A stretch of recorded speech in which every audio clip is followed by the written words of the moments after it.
Story I. The Kinkytails go to school. Once upon a time, not so very many years ago, there were two little monkey boys, who lived with their papa and mama off in the woods, in a funny house at the top of a tall tree.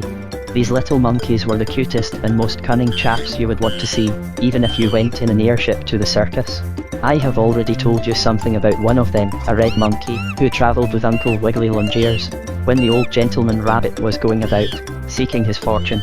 Well, this red monkey's name was Jacko Kinkytail, and his tail, as were the tails of all his family, was all twisted up in kinks.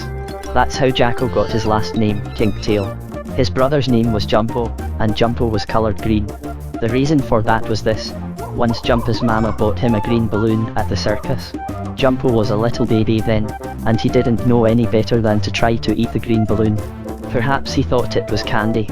At any rate, before his mama saw him he had chewed nearly half of the balloon, and he soon turned a pretty green colour like the leaves on the trees. Oh, his mama and papa felt dreadful about it, and they did everything they could to get the colour out of the little monkey, but they couldn't, and green he stayed. But it doesn't much matter, said Jumpo's papa, for as long as Jacko is red, I think it is nice to have his brother coloured green. They look so odd and queer when they go out walking together. Oh, but think of having one's children red and green, like some flag, cried Mama Kinkytail. However, it couldn't be helped, so now I'll tell you some stories of Jacko and Jumpo. One morning when the two little monkey boys were eating their breakfast in the funny house up in a tree, they suddenly heard a bell ringing. Ding dong, dong ding, ding ding, dong dong, rang the bell. My, I wonder what that can be, exclaimed Jumpo, as he finished eating some toasted peanuts with coconut on. Perhaps it's a fire, suggested Jacko, as he looked to see if any of his red colour had come off on his napkin, but it hadn't, I am glad to say. Oh, if it's a fire, let's run and see it, cried Jumpo, getting out of his chair. Maybe they'll let us squirt some water on the blaze. Silly monkey chaps, cried Mama Kinkytail, as she laughed at them. That is not a fire bell, that is the school bell, for school starts today, and you must hurry or you will be late. Oh, dear. School, cried Jacko, making a funny face. Oh, me. Oh, my, said Jumpo. Have we got to go to school? To be sure, answered their mama.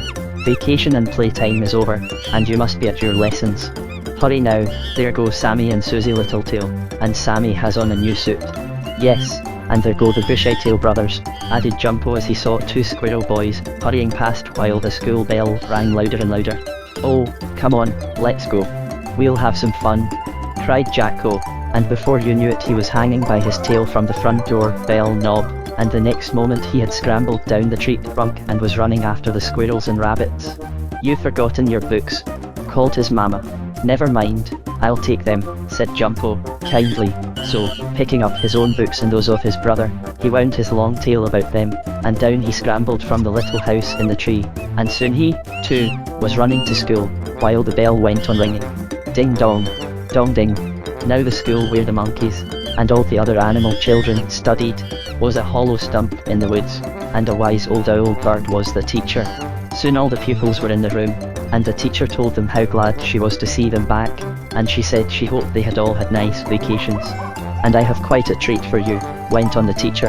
Uncle Wiggily Longears, the rabbit, who has just returned from seeking his fortune all over the world, is going to tell you a story this afternoon, if you all have your lessons this morning. Now we will have the class in spelling. Jacko Kinkytail, please spell me the word dog. I don't like to, said Jacko, waving his tail to and fro, bashful like. Why not? Asked the owl teacher, surprised like. I'm afraid if I spell the word a dog might come in through the window and bite us. Nonsense, exclaimed the teacher. Jumpo, you spell dog. D-O-G, spelled Jumpo, as nicely as could be. Very good, said the teacher. Now, Jacko, you see no dog came in at all, so you may go to the blackboard, Jumpo, and write the word dog. Now Jumpo was a very mischievous little monkey, that is, he was always doing something funny, and it was not always right and proper, either. I forgot to tell you this at first, so I put it in here. When Jumpo went to the blackboard he took a piece of chalk in one paw, and, very nicely indeed, he wrote the word, dog. And then he did what wasn't exactly right. With his long tail, which was almost like another hand for him, he took a second piece of chalk, and, while he was once more writing the word, dog, He drew a funny picture of an elephant standing on his head. He did this with the chalk in his tail, and when the other pupils saw the queer picture, they laughed right out loud in school. Ha! Ha! Why, Jumpo! Exclaimed the teacher, sorrowful like. I am surprised at you. You are here to learn, and not to make funny pictures. There is time enough at recess for that. I shall have to ask you to stay in after school. Go to your seat. Well, Jumpo felt badly. He hadn't meant to make trouble, but you see he didn't think. All the rest of the morning, he sat in his seat, feeling sorry, and he didn't want to stay in after school, but he knew he had to. And then something happened. All of a sudden, just as Susie Littletail, the rabbit girl, was reciting in the number class, and telling how many lollipops, 2 apples and 2 pears made, a lean, hungry wolf looked in at the schoolroom window, and growled, "Oh, ho! What a fine meal I see before me. I'll eat you all, even the owl teacher." Oh, my! How frightened everyone was. That is, all but Jumpo Kinkytail. Up he leaped and rushed to the blackboard. Then, using his 2 front paws and his tail, he drew with the chalk a big picture of a man shooting a bang-bang gun. "Look at that, Mr. Wolf!" cried Jumpo, and when the wolf saw the picture of the man with the gun, he thought it was real, and Wolf was so afraid he would be shot that he ran off as fast as he could go, and he didn't eat anybody for nearly 2 weeks. "Oh, Jumpo!" exclaimed the owl teacher after she had gotten over being frightened. "We can't thank you enough. I forgive you for being bad in the spelling class, and you needn't stay in after school. But please be good after this." So Jumpo said he would. But I'm sorry to say he soon forgot, and did more mischief. I'll tell you about it in the next story, which will be about Jumpo Kinkytail and the coconut. That is, if the chocolate cake doesn't fall off the table and splash all over the lemon pie when it makes its bout to the spoon holder. Story 2: Jumpo and the Coconut. Uncle Wiggily Longears, the old gentleman rabbit, couldn't go to the owl teacher's school and tell the children about his travels on the day he had promised to do so. It was because his rheumatism was very bad, so the pupils, including Jacko and Jumpo Kinkytail, the red and green monkeys, were allowed to play a game instead of hearing a story. "Perhaps Uncle Wiggily will come tomorrow," said the teacher. And that is what the rabbit did, and he told how he had travelled many miles, and had dozens and dozens of adventures, of which I have told you in the stories before this one. He also told how Jacko Kinkytail had been with him part of the time. "Oh, my, I wish I had been along," said Sammy Littletail to Jacko after school was over. "Yes, indeed, so do I," said Billy No Tail, the frog, as he looked at his grandfather's tall hat which he was wearing, to see if it had any holes in the top, but it hadn't. "Oh, I had lots of fun," said Jacko, the red monkey, "but I would have had more if my brother Jumpo, or some of you boys, had been with me." Uncle Wiggily was very nice. "Come on, let's have a game of ball," suggested Jumpo, the green monkey. So the boy animals put their books on the grass, and they had a little ball game on their way home from school. It was a fine game, too. Once when Billy Wagtail, the goat boy, knocked the ball away up in the air with his horns, Jumpo Kinkytail climbed up a tree, and, hanging to the top branch only by his tail, he reached up and caught the ball before it got to the ground. "Fine, fine," cried all the other animal players as Jumpo came down. Well, after the game was over, the boy animals started for home, and on the way a bad fox jumped out of the bushes and tried to grab the red monkey. But Jumpo, his green brother, made such a funny face, like an orange and a lemon twisted into an apple pie, with a stick of peppermint candy stuck through the middle, that the fox had to laugh, and of course when he laughed he couldn't chase the red and green monkeys, so they got safely home. "You must be careful after this," said their mamma when Jacko and Jumpo had told her of the fox. "I will have your father speak to the policeman about it when he comes home from the hand organ factory, where he works. And now you monkey boys please go out and cut some wood for me, for I must get supper. Then you can study your lessons. Hurry now, Jacko and Jumpo." "What are we going to have for supper, Mama?" asked Jumpo. "Well, for one thing, I am going to make a coconut cake," said the Mama Monkey. "Oh, goody!" cried Jacko and Jumpo as they danced around in the kitchen and hugged each other with their long tails. "That will be fine. Come, now, get in the wood for the fire," cried their Mama, so down the tall tree they scrambled, and soon they were gathering up sticks, in their forepaws and their tails also. "I guess I've got my share," said Jumpo at last. "I'm going in and study my lessons." So into the house he went, while Jacko went looking for hickory nuts. But Jumpo couldn't do much studying. He was thinking too much about the coconut cake that was to be for supper. I guess I'll just go into the kitchen and take a look at the coconut, to make sure it's there, said the little green monkey after a while. So, laying aside his spelling book, Jumpo went to the kitchen. Mrs. Kinkytail wasn't there just then, having gone down cellar after some butter. But the coconut was on the table in its brown shell, all ready to be broken open and the white meat inside put in the cake. "Oh, what an exceedingly large and fine coconut!" exclaimed Jumpo, speaking very correctly as he had been taught in school. "I will just lift it to see how heavy it is." Now, Jumpo's mama had told him never to meddle with the things in the kitchen when she was baking, for once he had mixed the sugar and salt, and everything tasted dreadfully. But you see, he forgot what his mama had said, and almost before he knew what he was doing he had picked up the coconut. "I'll just shake it, to see if there is any milk inside," he said, and he held it up to his ear, and wiggled it to and fro. Surely enough, there was plenty of the milky white juice inside, and Jumpo could hear it splashing around. "Oh, this is fine," he cried as he shook the coconut harder than before, and then, alas and alack a day, the first thing he knew the coconut had slipped from his paws. Down upon the floor it fell, away it rolled, and before Jumpo could stop it the coconut had fallen out of the kitchen door of the little house in the tree, right down to the ground below. "Oh, I must get it before Mama comes back," exclaimed the green monkey. Quickly he scrambled down the tree, winding his tail around the lowest branch and leaping to the ground. But the coconut was nowhere to be seen. "I wonder if Jacko could have taken it to play a joke on me," thought Jumpo. Then he looked over toward the bushes, and he saw something moving, and there was the coconut rolling along, faster than ever. "My, it must be going downhill," cried Jumpo, as he sprang after it. Well, the coconut kept on going. Once Jumpo almost had it in his left paw, but the coconut hit a stone and bounded away from him. Then he almost had it in his right foot, but the coconut went splash into a little brook of water and the green monkey couldn't see it. Then it rolled out and he managed to get his tail around the nut, but it was so slippery that it got away from him. The coconut got away, not Jumpo's tail, you understand. No, that stayed fast on the monkey boy. "Oh, I guess we won't have any coconut cake for supper tonight," thought the little green fellow. "I wish I had stayed out of the kitchen, as Mama told me, but I'm not going to give up yet. I'll get the coconut if it's possible." So he ran on, faster than ever, but the coconut rolled quicker and quicker. It was now getting late, and Jumpo didn't know what to do. He could still see the coconut ahead of him, but he couldn't catch up to it. "Oh, whatever shall I do?" he cried. And just then he saw something like a big red hole, with rows of sharp white teeth in it.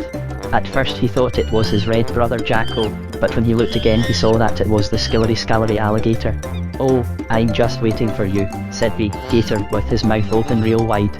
"Oh, dear," cried Jumpo, "this comes of not minding one's mother.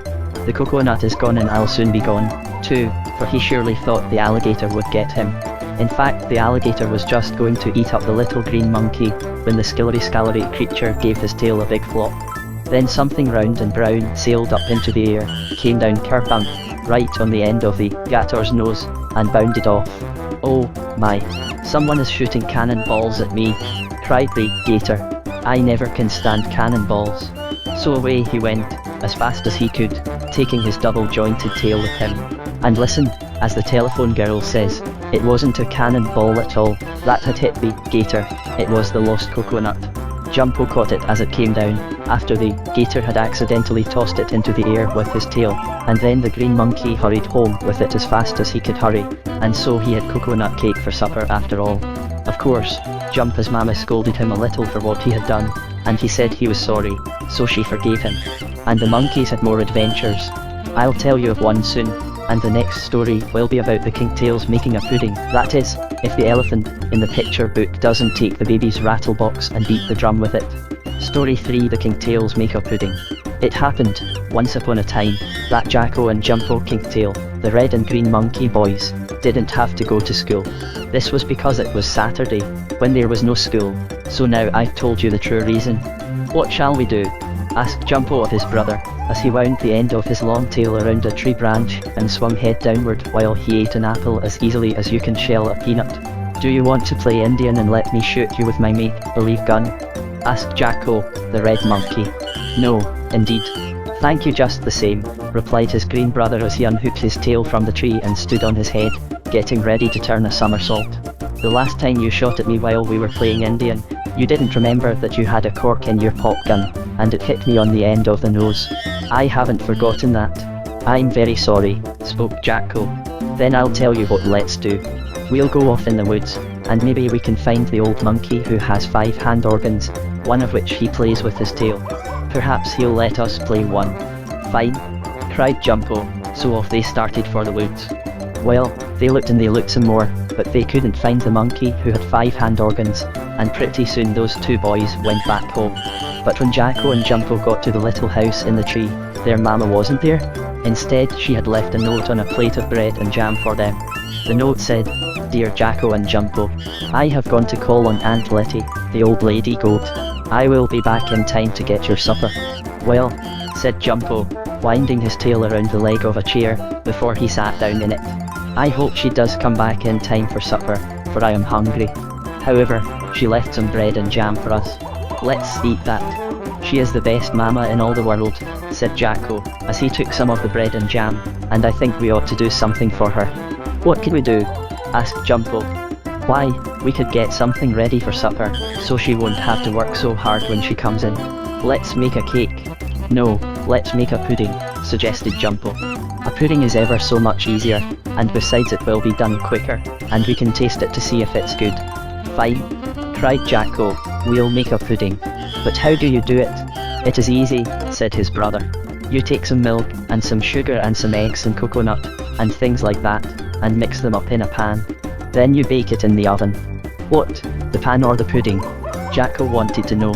"Both, I guess," answered Jumpo. "Anyhow, I know Mama puts the pudding in the pan, and then she puts both of them in the oven, so she must bake both." "Then we'll do it that way," decided Jacko. "Now here are some eggs, and we can get the milk and sugar and other things. But, hold on, Jumpo. Do you put the eggs in just as they are, with the shells on, or do you break them?" "I don't know," spoke the green monkey, as he looked at his tail to see if it had any hard knots in it, but it hadn't. "Then we can't make a pudding if you don't know," said Jacko, disappointed like. "Oh, yes, we can, easily," went on his brother. "We can put in some eggs without the shells, and some with the shells on." "The very thing," cried Jacko. "I never would have thought of that. You're very clever, Jumpo." So the 2 monkey boys took a pan, and into it they broke some eggs, throwing the shells away, and into the pan they also put some whole eggs with the shells on. "Now for the milk," said Jumpo. "Should we use sweet milk or sour milk?" asked his brother. "There you go again," exclaimed Jumpo. "You're always asking questions to puzzle me. What do you think, sweet or sour milk?" "Both," cried Jacko. "Then we'll be sure to be right." "Of course," agreed Jumpo. So into the pan they put some sweet and also some sour milk. "Now for some sugar and some raisins and grated coconut, and the pudding will be done," called Jacko. So they put those things in the pan and stirred them up with a big spoon. "Now, should we bake this pudding in the oven, or on top of the stove in a frying pan?" asked Jacko. "Oh, there you go again," cried Jumpo, asking more puzzling questions. "Let's do both." "We can't," decided his brother. "Well, then, we'll fry this pudding in a pan on top of the stove, as Mama does an omelette," said Jumpo. "It looks like an omelette, anyhow." So into the frying pan they poured their pudding, set it on the stove, and soon it began to cook. "Now when it's brown on one side, I'll turn it over with the pancake turner," said Jumpo, "and cook the other side." "Good," cried his brother. So they carefully watched the pudding, waiting for it to be cooked on one side. And, just as Jumpo got ready to turn it, there was a knocking on the door of the little house, and a voice cried, "I'm coming in to eat you monkeys up." And with it in came a savage wolf. Oh, how frightened Jacko and Jumpo were. But Jumpo knew just what to do. First he quickly tied his tail into a hard knot so it would be short, and not in the way. Then he took up the soft pudding out of the frying pan on the pancake turner and he threw it right in the face of that wolf. Oh, I wish you could have seen him. That wolf was all covered with broken eggs, and whole eggs, and raisins and sweet milk, and sour milk, and coconut, and sugar and everything like that. Oh, what a sight he was. And as he was so frightened that he ran down the tree, up which he had climbed by his sharp toenails, and he hid himself in the woods. "Oh, but our pudding is spoiled," cried Jacko, sad-like. "Never mind," said Mama Kinkytail, who came in just then, having seen the wolf run away. "Jumpo was a good boy. and when she heard how they had made the pudding she said it was just as well, after all, that it was thrown at the wolf, for it would not have been good to eat. So she made a nice chocolate cake for supper, leaving out the eggshells and sour milk, and the pudding was all eaten up, for the red and green monkeys and their papa were very hungry. Now the next story will be about Jacko and the peanuts. That is, if the little girl across the street doesn't wheel her doll carriage into a mud puddle and splash my new shoes that I want to dance in at the moving pictures. Story 4, Jacko and the Peanuts. One day Jumpo Kinkytail, the little green monkey, was ill with the sniffles and could not go to school. I don't know whether it was because he had missed his lesson the day before, or because he waded through a mud puddle on his way home, and got his feet wet that made him sniffle. Anyhow, Dr. Possum came and gave him some bitter medicine. It was so bitter that Jumpo made a funny face like 2 sour oranges and a piece of lemon pie all rolled up together.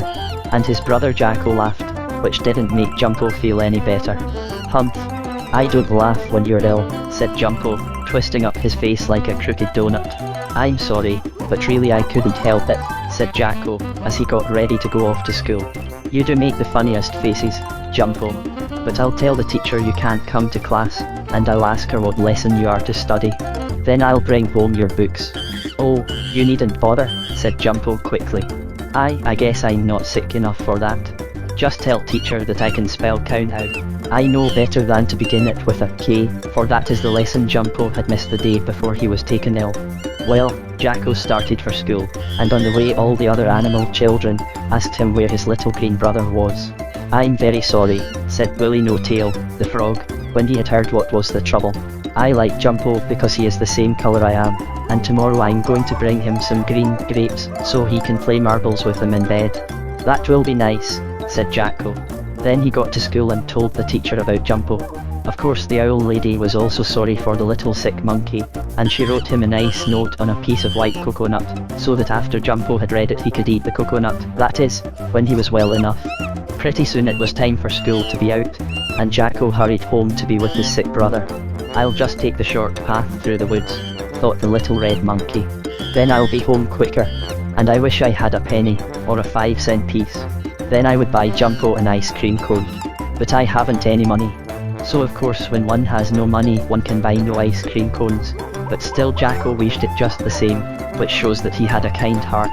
He was going through a dark part of the woods, when all of a sudden he saw, just in front of him, some small, whitish looking things, like little stones. Ha, I wonder what these are, said Jacko, as he took hold of his books in his tail and went carefully forward. Perhaps that is a trap to catch me. Then he saw that the little things were a lot of peanuts, all strung out in a row on the ground, like grains of corn, one after another. Ah, ha, I see, exclaimed the jack-o'-lantern. Oh, I beg your pardon, I mean the red monkey. These are peanuts. Someone has been along here with a bag that had a hole in it, and the peanuts dropped out, went on Jacko. Well, if I knew to whom they belonged I'd give them back. But, as I don't, I'll take them home to my sick brother, and later on, if someone claims them, I'll save up my pennies and pay them back. So with this kind thought in mind, Jacko set to work to gather up the peanuts. There were quite a number of them, when they were all in one pile, as many as 2 5-cent bags full. I think I will eat just one, to see if they will be good for Jumpo, said Jacko, after a while. So, with his strong, white teeth he cracked the shell of one peanut and ate it. That is, he ate the peanut, not the shell. Of course, you understand, and I suppose I needn't have mentioned it. But, anyhow, I did. Oh, my. Oh, dear. Oh, Humsa's dud, exclaimed Jacko, when he had eaten the peanut. This will never do at all. The peanuts are damp, and wet, and not nice and brown and crisp as they ought to be. For you know there is nothing more unpleasant than half-roasted and soft peanuts. Even onions aren't much worse, I think. I must build a fire and roast them nice and hot and fresh, said Jacko. Then they will be good for sick Jumpo. So then and there Jacko built a little fire in the woods, and set to work to roast the peanuts over again, first taking his books out of his tail and putting them safely on a stump where they wouldn't burn. When the fire was nice and hot, Jacko took a tin can, put the peanuts in it, and set bacon on the hot coals. Then he stirred the peanuts with a long stick so they wouldn't burn. He was doing this, and thinking how pleased his brother would be, when, all of a sudden, there was a noise up in a tree over Jacko's head, and down climbed the black bear. He landed right near the red monkey, and the bear cried out, "Oh, oh, things are nice and warm and comfortable here. I have come just in time. Now I will have a good supper. I was afraid I wasn't going to have any." "Were you? That is, were you thinking of eating the peanuts?" asked Jacko. "Because if you were, they are my brothers." "No, I wasn't thinking of eating the peanuts," growled the bear. "I was thinking of eating you. And now I am done thinking, and I am going to get busy. Here I come." Then, with a growl, he made a grab for Jacko, but the monkey jumped back. He was thinking very hard, for he didn't want to be eaten up. Then he said very quickly, "Will you grant me one favor before you eat me, Mr. Bear?" "What is it?" growled the shaggy creature. "Please let me take the peanuts off the fire so they won't burn," spoke Jacko. "Go ahead," growled the bear. "That will be the last thing you do." "We'll see about that," thought Jacko, as he tied a hard knot in his tail. Then, taking a lot of damp leaves in his paws so he wouldn't get burned, he lifted off the fire the can of hot peanuts. And then and there, while the bear was still drooling, the red monkey threw the hot pan, hot peanuts and all, right on top of the bear's soft and tender nose. "Wow, oh, wow, my, oh, my," howled the bear, and he felt so badly about it that he ran off through the woods to find a spring of water where he could cool his nose. But Jacko didn't wait for the bear to come back. Instead, the red monkey gathered up the hot peanuts from where they had fallen. Into his school bag he packed them as fast as he could, and then he set out for home on the jump, and got there safely. And oh, how glad Jumpo was to get the hot roasted peanuts. In fact, they made him well the next day. And he said Jacko was a brave monkey boy to think of such a trick to play on the bear. And so did Mr. and Mrs. Kinkytail. But you are sleepy now, so you must go to bed. Good night. And the next story will be about Jumpo and the ice cream. That is, if the bathroom looking glass doesn't see the pussy cat standing on its head under the stove and get so frightened it can't clean its teeth. Story V. Jumpo and the ice cream. It was a few days after Jumpo Kinkytail, the little green monkey boy, had been taken ill with the sniffle-snuffles, and now he was all better, for the hot peanuts had made him well. He and his brother Jacko, the red monkey, were hurrying along the road together to get to school before the last bell rang. "For we must not be late," said Jumpo. "No, indeed," agreed Jacko. "Shall I carry your books for you, Jumpo? You are not yet strong from having been ill." "Thank you, I'll be glad to have you carry them," said Jumpo politely. So Jacko put his brother's books in the loop of his tail together with his own, and they got to school just as the doors were being closed. "Now the class in number work will recite," said the owl teacher, as she took a piece of blue chalk and went to the blackboard. "If I had 2 apples, and Jacko Kinkytail gave me 3 more, how many would I have?" asked the teacher, and she wrote a big figure on the blackboard, and under it a big, "You may answer, Jumpo," she said. Jumpo thought for a few seconds. "Well, can't you tell?" asked the owl kindly. "If you please," said Jumpo, after a bit. "It can't be apples that Jacko would give you, because it's pears that Jacko has in his pocket." 3 pears, I saw Mammy give them to him for recess. I can't add pears and apples together." Well, the whole class laughed at that, and the teacher said, "I was only making believe, Jumpo, just as when Uncle Wiggly Longears pretends as he tells you a story. However, we will say 2 pears and 3 pears, if it will suit you better. You may come to the board and add up this sum for me." So Jumpo went to the board, and he took the piece of blue chalk in his left paw, and then he couldn't seem to help doing a funny trick. When the teacher wasn't looking, he reached over, and with his tail he took an eraser and erased the numbers from another part of the board, where Jenny Chipmunk was doing a sum in arithmetic. So Jenny didn't have any numbers to add up, and she cried out, "Oh, dear. What's the matter?" asked the teacher quickly, and then, turning around, she saw the mischief Jumpo had done. "You may go to your seat," she said to the green monkey, sad-like, "and you must stay in after school. Sammy Littletail, you may finish the sum on which Jumpo started. He is too playful today." At first Jumpo thought it was fun to have rubbed out Jenny Chipmunk's numbers with his tail, and then he felt sorry. He was more sorry as his brother and all the other pupils went out when school was done, and he had to stay in the room. He could hear the boys having a ball game, and the girls were playing tag, and Jumpo wished he hadn't been bad. But that's the way it is sometimes in this world. After a bit the teacher said, "You may go now, Jumpo. Tomorrow please try a little harder to be good. I know you can if you will." "Yes," was all Jumpo said. It was quite late when he got out, and all the boys and girls had gone home. Jumpo thought he might as well go home, too, but as it was getting dark he didn't go through the woods.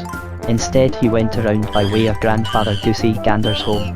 Now, not far from where the old gentleman, Gander, lived there was a bad fox who had built himself a bungalow. And he was a very rich fox, having ice cream for supper nearly every night. Still he was never satisfied. He wanted a goose, or a rabbit, or a squirrel, or a monkey, or something like that. So when he looked out of his bungalow window, and saw Jumpo Kinkytail coming along, this fox said to himself, perhaps I can have a monkey supper tonight. I must catch that little green chap. Still the sly fox knew better than to rush out and try to grab the monkey. I must play a trick on him, he said to himself. What shall I do? Now, outside the fox's bungalow was a freezer full of ice cream ready for his supper. Quickly taking out the can with the ice cream in it, the fox left nothing there but the wooden tub filled with freezing ice and salt. On this he put a sign which read, "Help yourself to ice cream."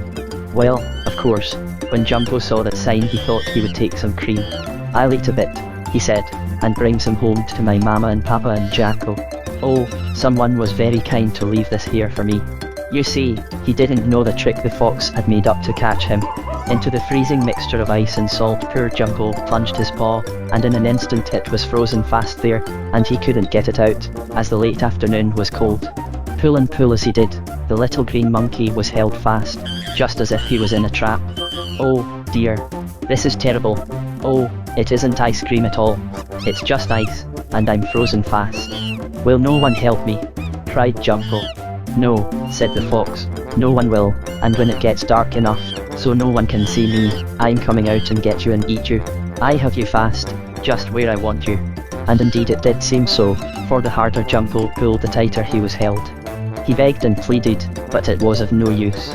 It got darker and darker, and the fox was just coming out with a hatchet to chop Jumpo's paw out of the ice, so he could take him inside the bungalow stump, when, all of a sudden, Grandfather Goosey Gander heard the monkey boy's cries. "That is someone in trouble," exclaimed the old Gander gentleman, and he put back on the stove the hot flat iron with which he was ironing his silk hat ready for Sunday. So he opened the door and called, "What's the trouble? I'm frozen fast in the ice cream tub, and the fox is going to catch me," cried Jumpo. We'll see about that," shouted Grandfather Goosey Gander. In an instant he caught up the hot flat iron off the stove, and out he ran. Then, before the fox could get at the monkey boy, the goose gentleman had put the hot flat iron on the ice in the tub, taking care not to burn Jumpo. And there was a sizzling, hissing sound, and in another instant the ice was melted because of the hot flat iron, and Jumpo was free. Then he ran to Grandfather Goosey Gander's house with the old gentleman, and the fox didn't get him, and pretty soon Jumpo went home to tell the folks all about it. And for some time after that Jumpo was a good monkey boy in school. Now, in the next story I'm going to tell you about Jacko and the paper bag, that is, if the sofa cushion doesn't get tangled up in the lamp chimney and spoil the pudding for supper. Story 6, Jacko and the paper bag. Well, what shall we do today? Asked Jumpo of his brother, as the two monkey boys slid down out of the tree house one Saturday morning. We don't have to go to school, spoke Jacko, and I'm glad of it. Suppose we play soldier. I'll let you shoot me, if you don't do it too hard. All right. Oh, I tell you what, let's do. And Jumpo was so excited that he tied his tail in 3 hard knots and he could hardly get them out again. What shall we do? Asked his brother, as he kindly helped untie the knots in Jumpo's tail. We'll get a lot of the fellows, and have a regular battle, proposed Jumpo. We'll get Sammy Littletail and the 2 Bushy-tail brothers, and Buddy Pig, and Petey and Jackie Bow Wow, and Jimmy Wibblewobble and Billy Wagtail, the goat, and all the others, including Munchie Trot, and we'll choose sides and have a big fight. One side can be Indians, and the other white men. Fine, cried Jacko. You go get the fellows, and I'll whittle out the make-believe wooden guns. Off Jumpo started, and it wasn't long before he had met a lot of his boyfriends. Of course they thought it was great fun to play soldier, and they hurried back with him.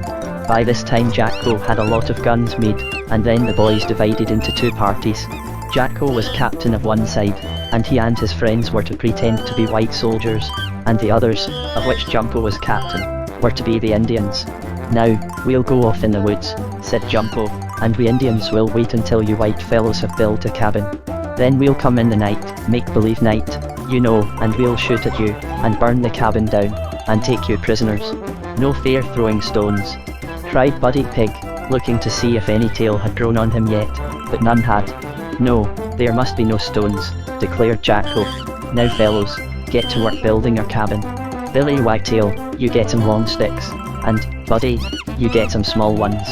Buddy and Billy were on Jacka's side, and Sammy Littletail was one of the Indians, and so was Johnny Bushytail and Munchie Trot, the pony. In fact, there were about 7 boys on each side. Well, pretty soon the white soldiers had their cabin built, and then it was time for the Indians to come and fight them. Jacko hollered when they were ready, and then he and his friends went inside the little cabin and made believe go to sleep. "And, mind you," said Jacko, "when the Indians come you fellows must shoot off your guns as hard as anything." "Sure," said Billy Wagtail, shaking his horns. Pretty soon there was a rustling in the bushes, and along crept the make-believe Indians, softly and silently. Then, when they saw the cabin, Jumpo cried, "Fire! Fire! Shoot, bang! Bang! Capture, Up jumped Jacko and his men. "Bangity bang bang!" cried Jacko. "Shoot, fellows! Fire like anything! Don't let, take us!" "Well, I just wish you could have heard that racket." "No, on second thought perhaps it's just as well you didn't, for it might have made you deaf to hear so many guns going off at once." "Oh, it was a fierce fight, if you will excuse me saying so." And after a while the Indians won, and into the cabin they rushed. "Escape! Get away fellows!" cried brave monkey boy Jacko. "I'll keep them back until you get away." "That's not fair," shouted Sammy Littletail. "Yes it is," said Billy Wagtail. Well, Billy and the other white soldiers ran out the back door, while Jacko was shooting at the Indians at the front door, and so all the white soldiers got away except Little Red Monkey, and he was caught. "Now, we'll tie him to a tree, and we'll go off and try to catch the others," said Jumpo. So, in fun, they tied Jacko fast to a tree, and left him there in the woods by the make-believe cabin all alone, while they ran off shouting. My, that was jolly sport, thought Jacko, and he was glad to rest for a while. Then he began to feel a bit lonesome. "I wish I could get away," he said, and he found that he could wiggle his arms out of the ropes. "But it wouldn't be fair to run off when they have captured me," he went on. "Though I know what I can do. I'll play a trick on them when they come back." In his coat pocket he found an empty paper bag. This he blew up full of wind, and he twisted the neck of it so the wind wouldn't get out. "When they come back I'll crack the bag and make it burst. They will think it's a cannon," he said with a laugh. Then he waited. But all of a sudden, before he could count 11, along came the skillery-scalery alligator. The creature with the double-jointed tail saw the little red monkey tied fast to the tree with ropes. "Ah, ha! Now I have you!" cried the gator, licking his chops. "You can't get away from me this time." And it didn't seem as if Jacko could. He tugged and strained at the ropes, but they were too tight. It looked as if he were going to be eaten up. Nearer and nearer came the alligator. He opened his big mouth, full of sharp, shining white teeth to bite Jacko, when, all of a sudden, the monkey boy thought of the blown-up paper bag. "That's the thing," cried Jacko, and with it he clapped his paw down hard on the bag. Bang! It went, just like a cannon. My, how loud! "Oh, I'm shot. I'm killed. My double-jointed tail is blown off," cried the alligator, and then, half frightened to death, he scurried off through the woods, taking his tail with him, for of course it wasn't blown off at all. So that's how the paper bag saved Jacko, and pretty soon his brother and the other Indians came back with their prisoners, and the game was over. Then they untied Jacko and they all went to the home of the red and green monkeys, and Mrs. Kinkytail gave them all some bread and jam. She spread 33 loaves of bread and used up 17 pots of jam before they had enough, and the alligator didn't have a smitch, I'm glad to say. And the next story will be about Jumpo and the green parrot. That is, if the window pane doesn't get the toothache in the night and cry like a baby so it wakes up the pussy cat. Story 7, Jumpo and the green parrot. It was about 3 days and a half after the adventure with the alligator, when Jacko Kinkytail had scared the skillery-scalery creature by bursting the paper bag, and the 2 monkey brothers were coming home from school in the afternoon. "Did you miss any of your lessons today?" asked Jacko, as he twined his tail around a hickory nut on the ground, and picked it up so he could eat it. "Eat the nut, not the ground, you understand, of course." "I missed one example," answered Jumpo, "but it was very hard." "What was it?" inquired Jacko, as he cracked the hickory nut in his strong teeth. It was this, spoke his brother. If a boy has a chocolate ice cream cone, and his sister has two, how many oranges can you buy for a bag of peanuts, when a stick of peppermint candy breaks in 3 pieces and one of them falls inside a lemon? Don't you think that's a hard example, Jacko? Indeed it is. Let me see, I think the answer is a pound of chocolate drops. I thought it was a piece of cherry pie, went on the little green monkey, but the teacher said it was a dozen of eggs, so I missed. Never mind, as long as you didn't have to stay in, said Jacko. Now let's hurry on and see who will get home first. You go one way and I'll go the other, and we'll race. This suited Jumpo alright, so off he started by the path that led through the woods, while Jacko took the road that led past the house of Grandfather Goosey Gander. And when Jacko reached there, the old gentleman was just looking for someone to go to the store for him to get a pound of sugar. So Jacko went, and he earned a penny. Then he hurried home. But Jumpo hadn't yet reached there, and I'll have to tell you what happened to him. For a while the little green monkey boy hurried on through the woods. He was thinking how surprised Jacko would be to find his brother home ahead of him, and Jumpo was even planning to hide behind the rainwater barrel and jump out to make believe scare Jacko. Then, all of a sudden, as Jumpo went past a big rock, he saw a nice big yellow orange on the ground. "Oh, joy!" exclaimed Jumpo. "I'll take that home and give Jacko half of it." But as Jumpo reached for the orange, it suddenly rolled a short distance away from him, and he couldn't get it. "Ho, ho!" exclaimed the little green monkey. "That is odd. That must be one of those queer rolling oranges I have read about in fairy stories. But I'll get it yet." So he went forward very slowly and carefully, and, all of a sudden, he made another grab for the orange, but it rolled still farther away. "Hum!" exclaimed Jumpo. "This is strange. But I'll try again." So he tried once more, and, all this while, as he was reaching for the orange, he kept coming nearer and nearer to a big hollow stump.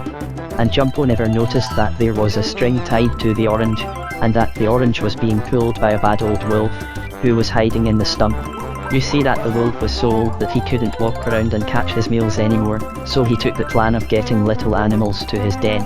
Nearer and nearer rolled the orange to the stump, with Jumpo chasing it, and almost getting it at times. But he never really got it, and finally he was so close to the stump, that the wicked wolf could reach out and grab the green monkey in his claws. "Oh, ho! Now I have you!" cried the bad wolf. "My orange trick was a good one," and he carefully put the orange and the string away on a shelf to use next time. "Was that you making the orange roll?" asked Jumpo, as he tried to get away, but couldn't. "It was," said the wolf, showing his sharp teeth. "Oh, please let me go," begged Jumpo. "I was racing with my brother, to see who would get home first. Please let me go." "No, indeed, I'll not," answered the wolf, "and if your brother ever comes past here I'll catch him also. Now, I'm going to lock you up in a dark closet until supper time." "Do you mean my supper time, or yours?" asked Jumpo, hoping there might be some mistake about it. "My supper time, of course," growled the wolf, and he was just going to shut Jumpo up in the dark closet, when he happened to look out, and he saw something green in a tree near the stump. Jumpo saw it, too. "Hum, that is queer," said the wolf. "There are no green leaves on the trees now, as it is getting close to winter. I wonder what it can be, but I have no time to bother with anything like that. I must make a hot fire to cook my monkey supper." Oh, how badly Jumpo felt at hearing that, and how hard he tried to get away from the wolf, but it was of no use. Then the monkey looked, when the wolf had his head turned to one side, and Jumpo saw that the green thing was a big poll parrot. "Save me! Save me!" cried Jumpo. The parrot just nodded his head, wise-like, and hid behind the tree trunk. Then, all of a sudden, a voice cried, "Hey, Mr. Wolf, you let that monkey go." "Was that you speaking?" asked the wolf of Jumpo, for the wolf didn't see the parrot. "No," answered Jumpo, "I didn't speak," and the wolf thought it was very queer. Then the voice cried again, "Let that monkey go, or I'll shoot a lot of guns at you." "Who? I'm not afraid," said the wolf, for he could not see anyone. Then, all of a sudden, the voice cried again, "Get ready now, fellows. Aim your guns right at that wolf, but don't shoot Jumpo. Ready? Aim. Fire. Bangity bang bang. Boom. Bang." And it sounded like 40-11 guns going off. My, how that parrot did yell. "Oh, don't shoot me. Don't shoot. I'll be good. Honest I will. I'll let the monkey go. Hurry, monkey, run along and tell them that I let you go, begged the wolf, letting go of Jumpo. And you can believe that Jumpo hurried away from the stump. Then the green parrot hopped into sight on the limb of a tree and cried, "Ha, ha, that's the time I fooled you, Mr. Wolf. It was I talking, and there aren't any fellows here with guns at all. But I made you let Jumpo go. Ha, ha." Then the wolf was so angry that he almost bit his own tail, but he couldn't catch Jumpo, and the green parrot went home with the monkey boy to see that no one hurt him. Then the parrot, after Jumpo and his brother and mother had thanked him, flew back to his cage, and that's the end of this story, if you please. The next one will be about the Kinkytails and the trained bear, that is, if a canary bird doesn't drop his seed dish in the sewing machine and break a needle. Story 8. The Kinkytails and the bear. One day, when the owl school teacher had heard the lessons of all her animal boy and girl pupils, she said, "You have been so good today that I am going to give you a little treat. Now, I will let Susie Littletail decide on what would be the nicest to do, have Uncle Wiggly Longears come over and tell you a story about his travels, or go for a walk in the woods and see if the chestnuts are ripe. Which shall it be, Susie?" "If you please," said the little rabbit girl. "I think it would be nice to go in the woods. Uncle Wiggly can tell us a story any time after dark, but we can't see to gather chestnuts at night. Let's go to the woods." "Very well," said the teacher. "Put away your books, pencils and papers, and we will take a walk." So, in a little while, all the animal children were following the owl teacher out into the woods, where the leaves were beginning to turn brown and yellow and crimson, all ready to fall off, so the trees could go to sleep during the long, cold winter. Johnny Bushytail felt so good that he sang this song: "Oh, it's fine to be in the woody woods, when you're done with school and books. When the brown leaves rustle overhead, and kiss the babbling brooks. The spicy wind blows full and free, and the nuts come rattling down on green moss, where the great trees grow, with their golden leaves and brown." "Indeed, it is fine," said the owl teacher. "Now scatter about, and see who can find the first nuts. But don't get lost." Of course Billy and Johnny Bushytail, the squirrels, at once scrambled up the trees, and, naturally, they found the first nuts, but they kindly shared them with the others. Then Sammy and Susie Littletail went off one way, and Buddy and Bright Eyes Pig in another direction, and Lulu and Alice and Jimmy Wibblewobble, the duck children, in still another. And Petey and Jackie Bow Wow, the puppy dogs, took a path right through the bramble bushes, looking for butternuts to spread on their bread, I guess. "Come on," said Jacko to Jumpo, as the two monkey boys walked side by side. "We'll go down by the little brook. I think there is a hickory nut tree there." "Are you sure there are no wolves or foxes there?" asked the green monkey.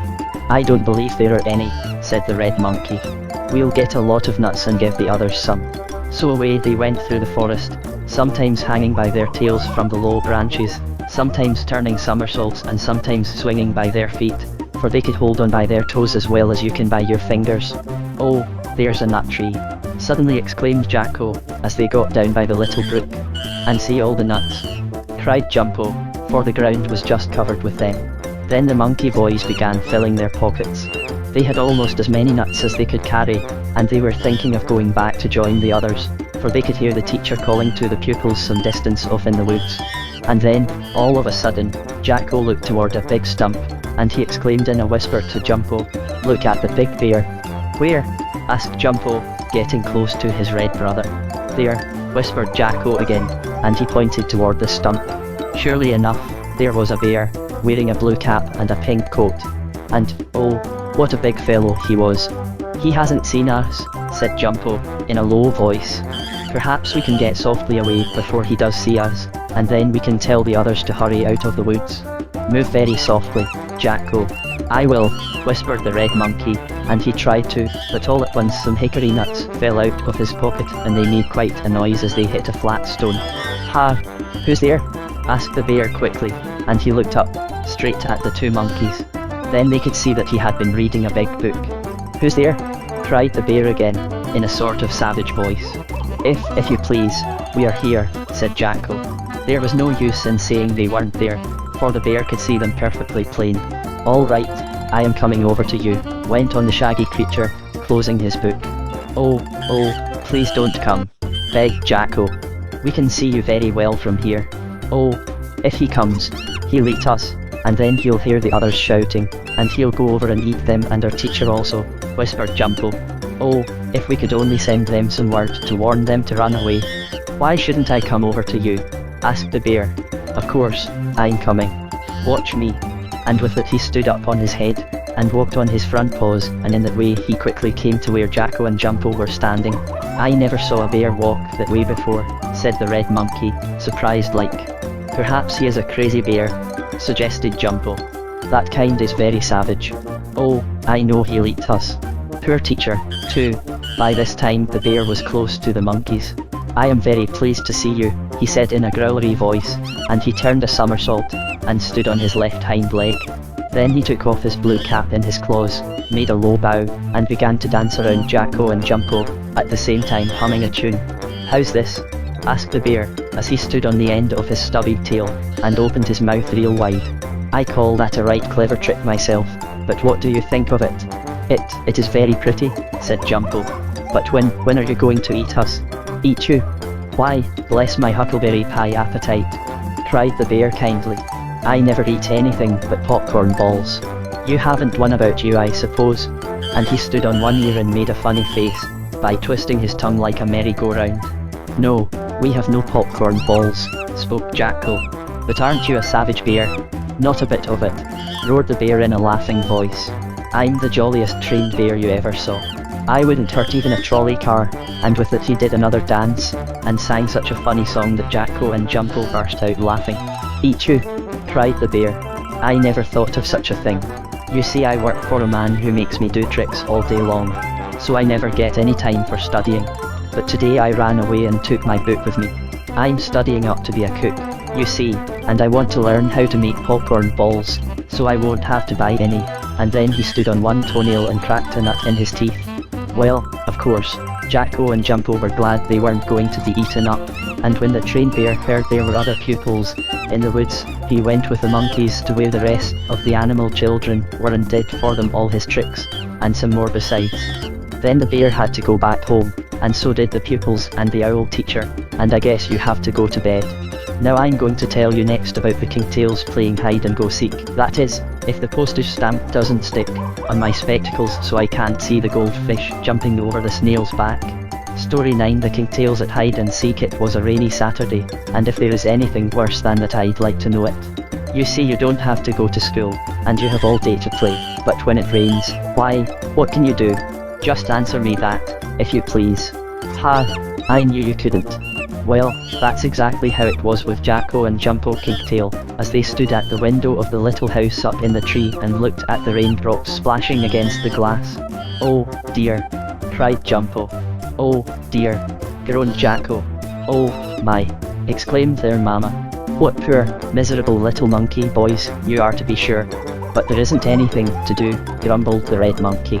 And we can't go out because it is raining too hard, added the green monkey. Suppose you help me with the housework, suggested Mama Kinkytail. After we get the breakfast dishes washed, I'm going to make a cake and a pudding, and you may help me. But mind, she said, shaking her tail at Jumpo, you mustn't let the eggs, or the sugar or the milk fall out of the house, as you once did with the coconut. I won't, said Jumpo, and then he and his brother helped dry the dishes and set back the chairs, and when their mama had swept the bungalow they dusted the piano. Then came the making of the cake and pudding. Of course, there were some dishes with nice sweet batter, and sugar and chocolate icing left in them, and Jacko and Jumpo cleaned these out so clean that there was hardly any need of washing them.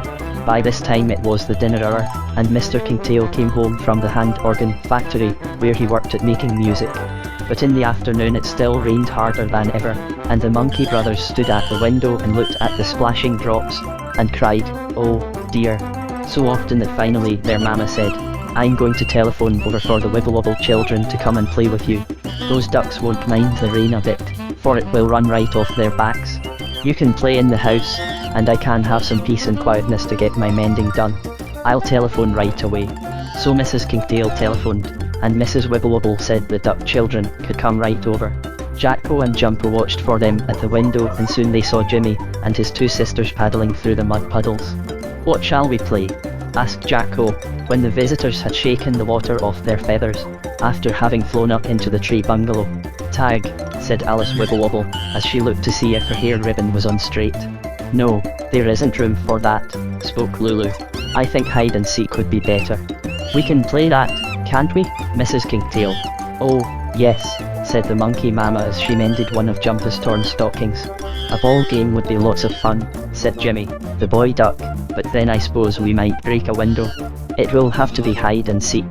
So they got ready to play. First Lulu covered her eyes and she called out, "Ready or not, I'm coming." Then she went to find the others. She easily found Alice, who was standing up behind the flour barrel. I might have crawled under the barrel, only I was afraid of spoiling my new sky blue pink hair ribbon, said Alice. Then Lulu found Jimmy hiding under the couch in the dining room, and Jumpo she discovered as he was trying to wiggle farther in behind an old looking glass in the hall. Now if I find Jacko, said she, I'll have everybody, and it will be Alice's turn to hunt for us. I wonder where Jacko can be. She looked all over, taking care not to go too far away from home, for if the red monkey got a chance he could run in and touch the table, which was home, and then he would be in free. I don't know where he is, said Jimmy. Neither did Alice or Jumpo. Jacko had gone off by himself, and he was well hidden. Lulu looked everywhere. She even looked inside the flour barrel, as if the red monkey would hide in there and get all white. And she took the cork out of the molasses jug, and tried to look down inside the sticky place, as if Jacko would go down there and get all stuck up. Oh, I'm going to give up, said Lulu at last. Oh, no, we'll all help you look, said the other children, and they all joined in. But what had happened to Jacko, I suppose you're wondering. Well, I'll tell you. He had gone up to the attic and there he found a big empty trunk. This will be a fine place to hide, he said, so in he crawled, and closed down the lid. It snapped shut, but Jacko didn't mind. He thought he could open it when he wanted to. However, after a while he got tired of hiding, especially when Lulu couldn't find him, and he decided to come out. Only he couldn't. He tried to open the cover, but it was shut fast. Then Jacko became scared. He pushed and he pushed, but the trunk cover held tight. Then he called out as loud as he could, but the dust got up his nose, and his voice was very faint and far away. He even tried to put the end of his tail in the keyhole and open the lock of the trunk, but he couldn't. He heard Lulu and the others come up in the attic to find him, and he called, "Here I am." But they were laughing and shouting and making so much noise that they never heard him. Oh, I guess I'll have to stay here forever, thought poor Jacko. Oh, if I could only get out. Then he heard a little noise in one corner of the trunk, and he thought at first it was a fox. Then he knew a fox could never get in the trunk, and he looked and saw a little grey animal. "I'll help you out of the trunk," said the animal. And who was it but Jilly Longtail, the girl mouse. Quickly Jilly gnawed a hole in the trunk. At first it wasn't large enough for Jacko to get out, but the mouse soon made it larger, and then the monkey boy could crawl out, and after thanking Jilly, he hurried down the stairs, glad enough to be free from the stuffy trunk. My, how surprised the others were to see him, for they were becoming much frightened, and Jacko's mama said he must never do a thing like that again. And he never did. Then they all had some bread and jam, and pretty soon it stopped raining. So that's all this story, but the next will be about Jumpo and Uncle Wiggily. That is, if the fish peddler doesn't blow his horn loud enough to wake up the kitty cat who goes to sleep in the doll's carriage every day. Story X.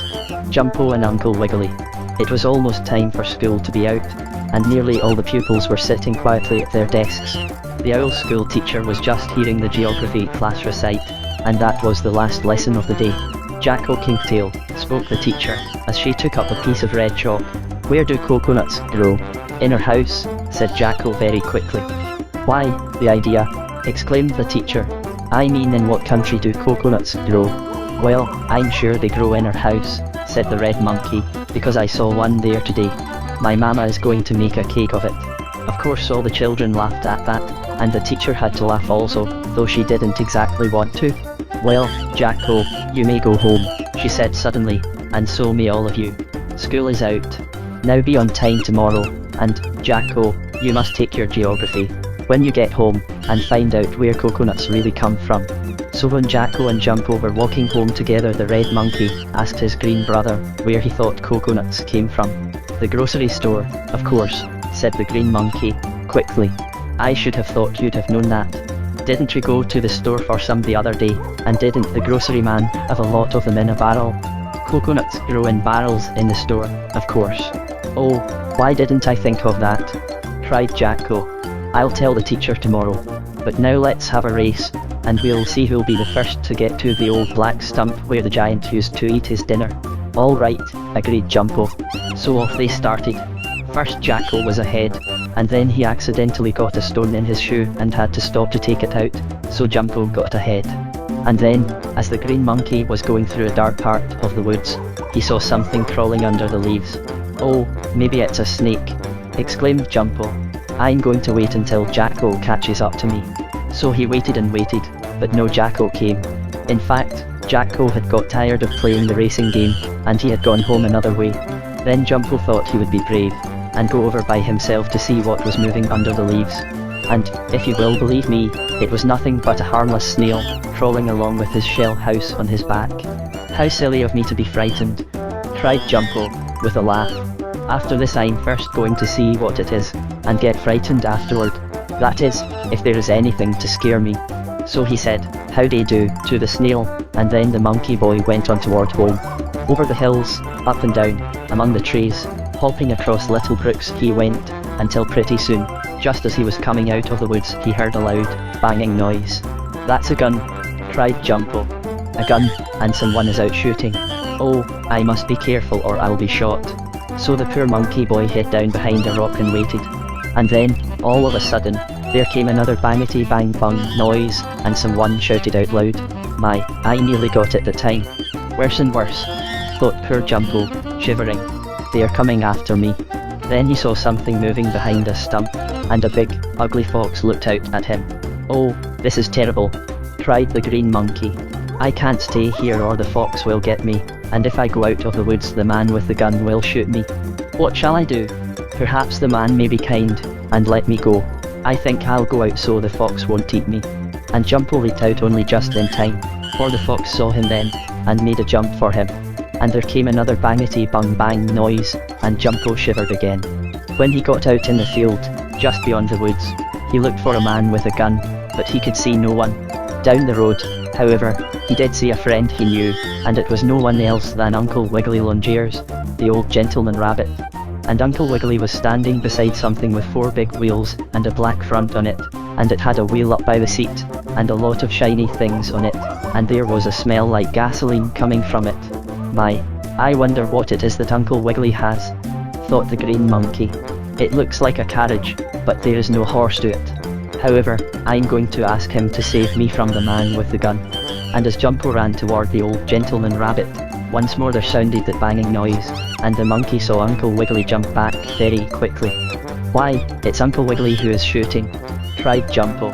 Oh, you Uncle Wiggily, called the monkey. Please don't shoot me. Shoot.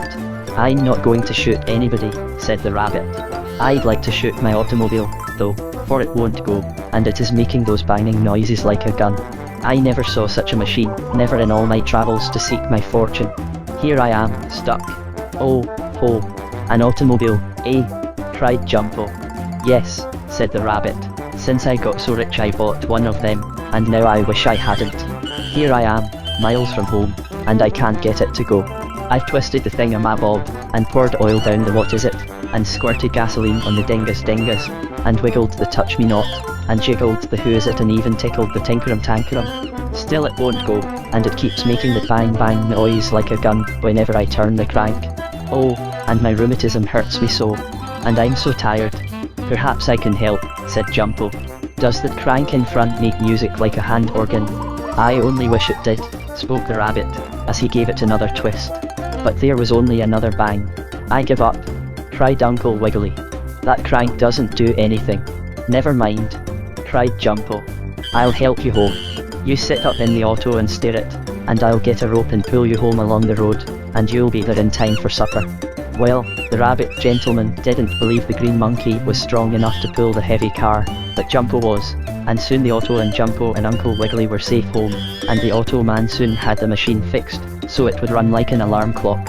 And at night Uncle Wiggily came to the monkey boy's house, and gave them each a peppermint candy and told them a story before they went to bed. And, in case the man across the street, who has an auto, doesn't put one of the big rubber tires on our front doorknob to make it look like a donut, I'll tell you another story on the next page. It will be about Jumpo and Susie Littletail. Story 11, Jumpo and Susie Littletail. It had rained quite hard in the night, and when Jacko and Jumpo Kinkytail, after they had gone to bed, suddenly woke up in the darkness and heard the drops spattering on the roof, the little red monkey boy said to his green brother, "Oh, dear. Now we can't go off in the woods tomorrow and take our lunch and play camping, as we were going to do." "No, isn't it too bad?" agreed Jumpo. "It always seems to rain at the wrong time, doesn't it?" Come," exclaimed Mr. Kinkytail, who was in the next room. "You boys must go to sleep. The sun may shine tomorrow. Don't grumble and find fault ahead of time." And surely enough, the sun was shining brightly the next morning, and as it was Saturday, the Kinkytails didn't have to go to school. "Oh, goody!" exclaimed Jacko as he leaped out of bed and saw what a fine day it was. The rain had washed everything nice and clean, and it was just lovely out of doors. "Now, let's hurry and get our breakfasts," said Jumpo. "Then we'll pack up our lunch and stay all day in the woods. And gather chestnuts and bring them home and roast and boil them," exclaimed Jacko, for monkeys are very fond of chestnuts, you know. "Oh, my, yes. And some sweet potatoes also." Pretty soon the two monkey boys started off for the woods, and each one had a little package of lunch. On and on they went, and in a short time they were quite a distance from home, but that didn't matter, as they knew the way back. They looked at the different trees in search of chestnuts, but for some time they didn't find any. "I tell you what let's do," suggested Jacko. "I'll go off on this path to the right, and you take the one to the left, and whoever finds a lot of chestnuts first can holler.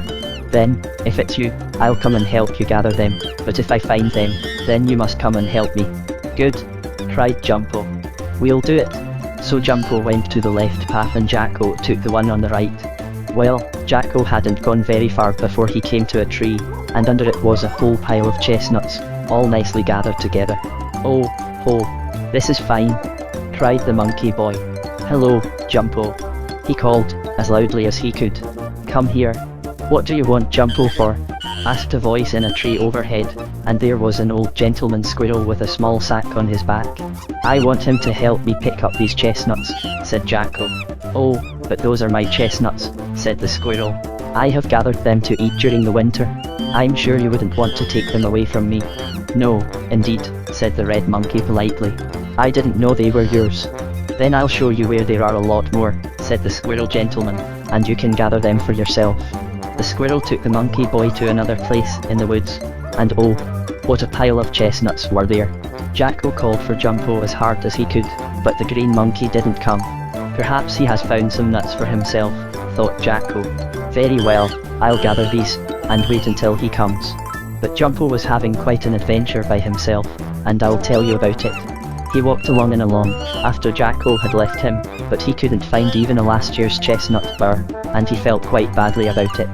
Then, all of a sudden, he heard a voice singing. And this was the song. "Dear little dolly, go fast asleep. Mama is here, so don't cry or weep. Stand on your toes, wiggle your nose, then I will dust all the rooms as I sweep. See the blue lioness switching his tail, hear how he roars inside the milk pail. The elephant, dear, will flap his big ear, and then the old baboon will go for a sail." "Well, did you ever hear the like of that?" exclaimed Jumpo. "I'd better look out. There must be a whole circus over there. But I don't see how a dolly can wiggle her nose, nor how a lion can roar inside a milk pail, nor yet why the old baboon should want to go sailing. I'd better go back home while I have the chance. That may be the burglar fox singing." But the green monkey took one peek through the bushes, and there he saw Susie Littletail, the little rabbit girl, rocking her dolly in a hammock made from a grapevine, and it was Susie who had been singing the funny song. Just as she started on the 11th verse, Jumpo came out from where he was hiding, and exclaimed, "Why, Susie Littletail, how glad I am to see you. What are you doing here?" "Oh, I came out to give my dolly an airing in the woods," said the little rabbit girl, as she hurried forward to speak to the green monkey. And then, when she turned back again, to swing the hammock, lo and behold, her dolly was nowhere to be seen. Why, that's queer," said Susie. "Did you take my dolly, Jumpo?" "No, indeed," answered the green monkey. "Perhaps she has fallen out of the hammock." So they looked under the hammock, but the doll wasn't there. Then they looked all over, and in many other places, but the dolly had disappeared, which means gone away. "Oh, dear," exclaimed Susie, beginning to cry. "She was my best dolly, and now she is dead and I'll never see her again. Oh, boo-hoo, boo-hoo." Why did I ever bring her here?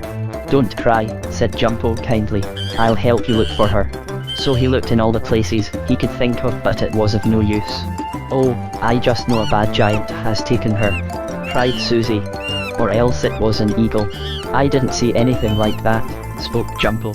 But maybe the burglar fox came up softly when we weren't looking and took her. Then he called out, "Say, Mr. Burglar Fox, if you don't give back Susie's doll, I'll have you arrested."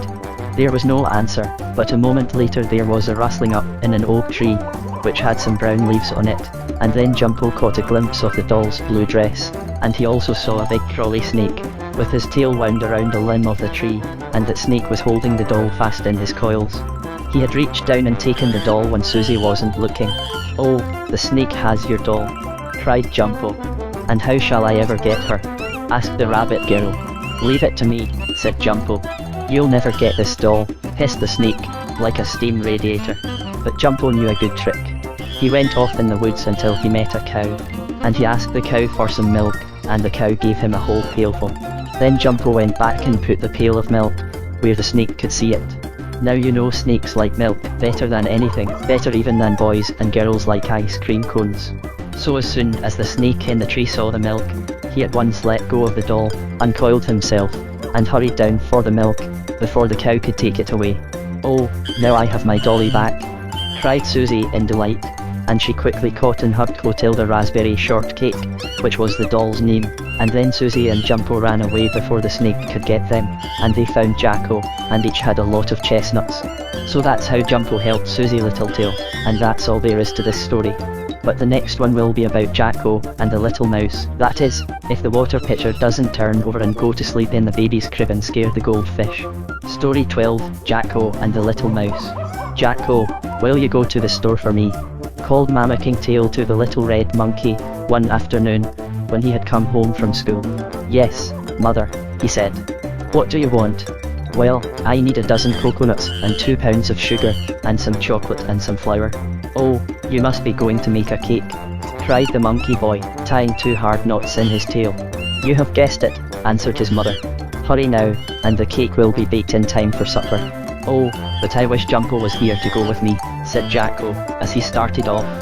"Why?" asked his mother. "Because if I carry such nice things as coconuts and sugar and chocolate, a burglar may take them away from me on my way home." "Nonsense," said his mother. "Burglars don't want such things as that. Besides, it is daylight, and burglars don't come around then." "I was thinking of the burglar fox," went on Jacko. "However, Jumpo isn't here, as he went over to play ball with Bully No Tail, the frog. So I'll have to go alone."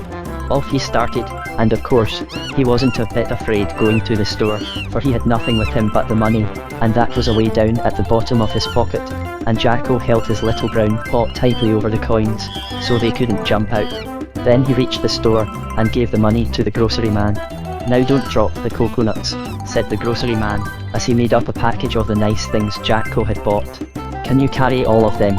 "Oh, yes," said the monkey boy, confident like, which means sure. "And do you think you could also carry 2 sticks of candy, one for yourself and one for your brother Jumpo?" asked the grocery man, sort of smiling. "Well, I'll try very hard," answered Jacko, and he wondered why the grocery man laughed. Then the man took from a jar 2 red and white striped sticks of candy. One of these sticks Jacko put safely in his pocket for his green brother, and the other he ate slowly, as he started for home. He was so interested in the stick of candy that he never even thought of the burglar fox. But all of a sudden Jacko looked around in surprise, and he found that he had taken the wrong path home. It was one that led through the woods, and right past the house of the burglar fox. "But there is no use now in going back around the other way," thought the red monkey. "It will take too long, and Mama won't get the cake baked for supper. I'll keep on this way, and I'll run past the burglar fox's house so fast that he can't see me. I guess it will be all right."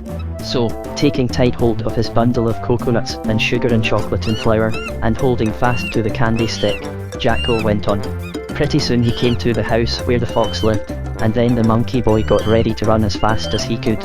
But, all of a sudden, when he was right in front of the house, he heard a voice crying, "Help! Help! Oh, will someone please help me? Hark!